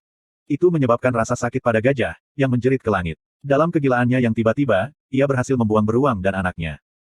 Hansen ada di belakang punggung tulang gajah. Dia melakukan Toxic Dragon Drill dan sekali lagi membidik bagian belakang musuhnya. Dia ingin meniru hasil pertarungannya melawan Giant Frosty Bear dan mematahkan butole musuhnya. Perputaran yang kuat menggali keras ke anus gajah yang terkepal, yang menyebabkan kembang api bunga api yang hebat. Tapi itu tidak mengebor lama, dan segera setelah itu, berhenti. Tubuh gajah tulang itu dibangun dari baja, dan Hansen tidak memiliki kekuatan untuk mendorongnya lebih jauh. Jika Flaming Rex Spike yang kuat tidak bisa mematahkan tulangnya, mengebor sejauh yang dia inginkan adalah tidak mungkin. Melihat tendangan gajah tulang gila dengan keganasan, Hansen berhasil menghindarinya kali ini. Fokusnya sekarang adalah yang terbaik, dan dia mendeteksi tendangan lain yang datang. Dia menghindari yang itu juga. Ular merah muda itu telah menggali dirinya jauh ke dalam kanal telinga gajah, yang semakin memicu kemarahan dan kegilaannya. Hansen dan beruang itu kemudian menyerang gajah tulang pada saat yang sama, tetapi masih tidak mau turun. Beruang besar adalah tangki yang menyerap kerusakan. Jika beruang itu tidak ada di sana untuk mempertahankan sebagian besar serangan tulang gajah, Hansen dan anaknya akan mati berkali-kali. Hansen memberikan semua yang dimilikinya, berusaha menarik perhatiannya sementara gajah tulang berurusan dengan beruang besar. Meskipun anak itu tidak sekuat gajah tulang atau induknya, ia memiliki cakar obsidian. Itu masih lebih baik daripada Flaming Rex Spike milik Hansen. Setiap goresan dari anak itu meninggalkan bekas yang dalam pada tulang gajah, bahkan jika itu tidak menyebabkan kerusakan yang bertahan lama. Ular merah muda yang mengebor ke telinga gajah tulang tampaknya menjadi yang paling merusak gajah tulang. Itu didorong gila, terus-menerus menjerit. Pang! Anak itu dihantam oleh belalai dan dikirim terbang. Tubuh kecilnya merobohkan beberapa pohon persik. Yang paling mengejutkan Hansen tentang ini, bagaimanapun, adalah cara ia melompat kembali dan berlari kembali ke pertempuran. Anak-anak dari makhluk super sangat luar biasa. Hansen kaget saat melihatnya. Si anak hitam masih sangat muda, namun sudah tangguh. Ketika dewasa, itu pasti akan sekuat gajah tulang. Bagian bawah formulir. Bab 680, Kekuatan 1 hit. Gunung-gunung berguncang dan tanahnya robek. Beberapa makhluk menyeramkan sampai mati, dan di tengah-tengah mereka ada Hansen. Dia seperti bidak, hanya melakukan hal-hal kecil. Dia tidak berani menggunakan Elephant Rex Strike, tidak peduli seberapa besar keinginannya. Dia terlalu lemah untuk bertarung dengan gajah tulang, dan dia tahu dia tidak lebih dari gangguan dalam skala yang lebih besar dari pertarungan ini. Hansen akan menjadi lemah setelah sekali pakai Elephant Rex Strike, jadi itu bukan keahlian yang berani dia gunakan saat kemauan. Kekuatan yang dibutuhkan skill sangat besar, dan bahkan dengan Long Life dan Jade Sun Force, akan butuh 1 jam baginya untuk meregenerasi energi yang digunakannya. Situasi menjadi rumit. Hansen tidak ingin menggunakan Elephant Rex Strike karena, jika dia kehabisan energi, dia tidak akan bisa mencuri kemenangan dari pertempuran dan melarikan diri. Tapi kehadiran Hansen dalam pertarungan itu tidak diinginkan atau tidak dibutuhkan. Dia dan anaknya bisa membantu beruang besar dengan membatasi gajah. Dengan gajah tulang tidak dapat memfokuskan semua kekuatannya pada beruang hitam besar, lapangan bermain menjadi lebih datar. Beruang itu mampu terus berjalan. Namun, gajah tulang itu berteriak semakin keras. Itu menginjak dan mengguncang bumi dengan amarah, bahkan mungkin panik. Jika ini terus berlanjut, ular merah muda akan menjadi orang yang mendapatkan pembunuhan. Hansen sekarang terburu-buru. Hansen dan beruang berjuang untuk hidup mereka melawan gajah yang mengamuk. Ular merah muda itu mungkin telah menggigit bagian dalam gajah sekarang, dan jika itu membunuh gajah, perjuangan Hansen tidak akan berarti apa-apa. Tapi Hansen tidak punya cara untuk membunuhnya sendiri. Bahkan jika dia menggunakan Elephant Rex Strike, dia tidak tahu apakah itu akan cukup efektif untuk mematahkan salah satu tulang makhluk itu. Peluang Hansen untuk mengamankan pembunuhan itu tampaknya tidak ada. Hati Hansen tenggelam. Tanpa solusi untuk kesulitannya, yang bisa ia lakukan hanyalah terus berjuang. Pang! Gajah tulang melepaskan kekuatan yang mengerikan, meledakkan beruang besar itu. Gajah menggelengkan kepalanya dan berlari menuju bukit sambil berteriak kesakitan. Anak itu berlari ke arah beruang besar, dan mereka tidak tampak seperti ingin mengejar. Hansen memandang mereka berdua dengan tidak setuju, lalu dia menggertakkan giginya dan pergi sendiri ke tulang gajah. Meskipun beruang besar itu terluka parah, ia masih bisa bertarung. Selain itu, ada seekor anak kucing yang menjaga sisinya. Hansen masih berada pada posisi yang sangat tidak menguntungkan, bahkan jika pertarungan akan dilanjutkan dengan 2 lawan 1. Hansen berlari melintasi pegunungan, mengikuti gajah tulang. Dia bertanya-tanya apa yang mungkin dilakukan ular merah muda di dalam tubuhnya untuk membuatnya gila. Hansen melihat bahwa gajah tulang berdarah dari ke-7 lubang. Itu cukup menakutkan, dan Hansen membayangkan betapa musuh menakutkan ular merah muda itu. Jika itu mengalir ke telinganya sendiri, dia tidak bisa membayangkan rasa sakit yang mengerikan yang akan terjadi. Hanya memikirkan hal itu membuatnya gemetar ketakutan, saat rasa dingin merambat di tulang punggungnya. Sebelumnya, ular merah muda itu muncul di belakang Hansen entah dari mana. Hanya berpikir tentang itu, Hansen berkeringat dingin. Dari 7 lubang, semakin banyak darah yang keluar. Ratapan gajah semakin lama semakin keras. Jalan setapak yang mereka ikuti terhalang oleh dinding sisi tebing, tetapi gajah tulang itu tidak berhenti. Ledakan. Dinding sisi tebing mulai runtuh ketika gajah menabraknya tanpa henti. Batu yang patah jatuh di atas gajah, tetapi tidak peduli. Berkali-kali, ia terus menabrak dinding dengan kepalanya. Sepertinya siap menghancurkan otaknya terhadap batu. Gajah tulang mengangkat belalainya, dan meninju kepalanya sendiri berulang kali. Tengkorak gajah hampir tampak siap untuk pecah. Hansen mendapatkan merinding hanya menonton adegan itu. Dia bersumpah dia tidak akan pernah lagi membiarkan seekor ular mendekatinya, ular kecil, khususnya. Demi kematian yang menyedihkan ini untuk diserahkan pada makhluk super kekuatan Goliat seperti itu adalah luar biasa, dan Hansen tidak berpikir tubuhnya sendiri akan bertahan setengah panjang. Gajah tulang terus mengukir lembah baru melalui sisi tebing, dan ketika tanah di sekitarnya berguncang, gajah itu tampak hampir menyedihkan. Hansen menjaga jarak sementara dia menyaksikan adegan itu terungkap. Gajah tulang itu terlalu kuat, dan dia membayangkan ular merah muda itu masih menggigit organ yang kritis, memicu kegilaannya semakin jauh. Tidak banyak yang bisa dilakukan Hansen, bahkan jika dia memutuskan untuk menggunakan Spike Rex entah bagaimana. Ular merah muda itu sudah masuk ke otaknya sekarang, dan itu hanya masalah waktu sebelum gajah tulang itu menyerah pada genggaman maut. Tubuh yang tangguh tidak berguna melawan musuh yang telah merayap masuk ke dalam. Dagingnya adalah kelas makhluk super, jadi tidak ada alasan bagi Hansen untuk mencoba mengebor ke telinga dan mencoba yang sama. Tapi untuk ular merah muda makhluk super, itu tidak masalah. Jika menggigit sekali tidak berhasil, menggigit beberapa kali lagi akan berhasil. Ular merah muda itu kemungkinan besar berbisa juga. Dan racun-racun itu pastilah telah melakukan pekerjaan penyiksaan yang adil. Gajah tulang jauh lebih kuat dari yang diperkirakan manusia. Sebuah tebing gunung setinggi beberapa ratus meter sedang dijatuhkan oleh monster bergetah itu.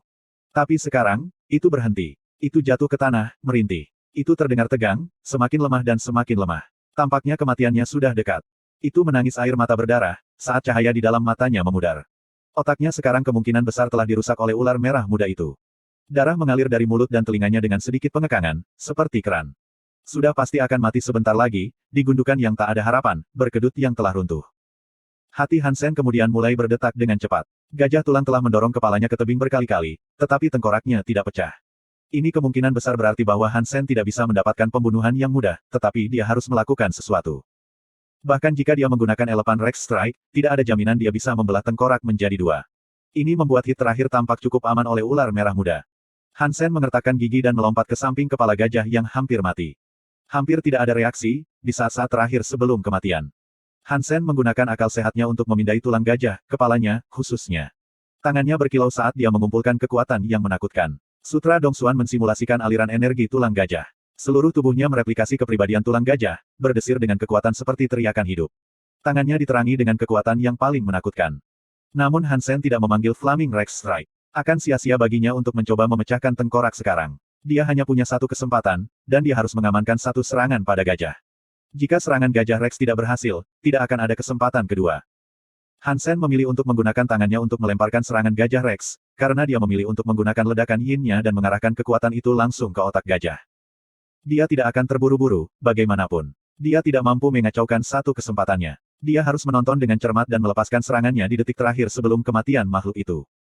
Pada saat yang sama, Hansen merasakan lokasi ular merah muda di otak gajah.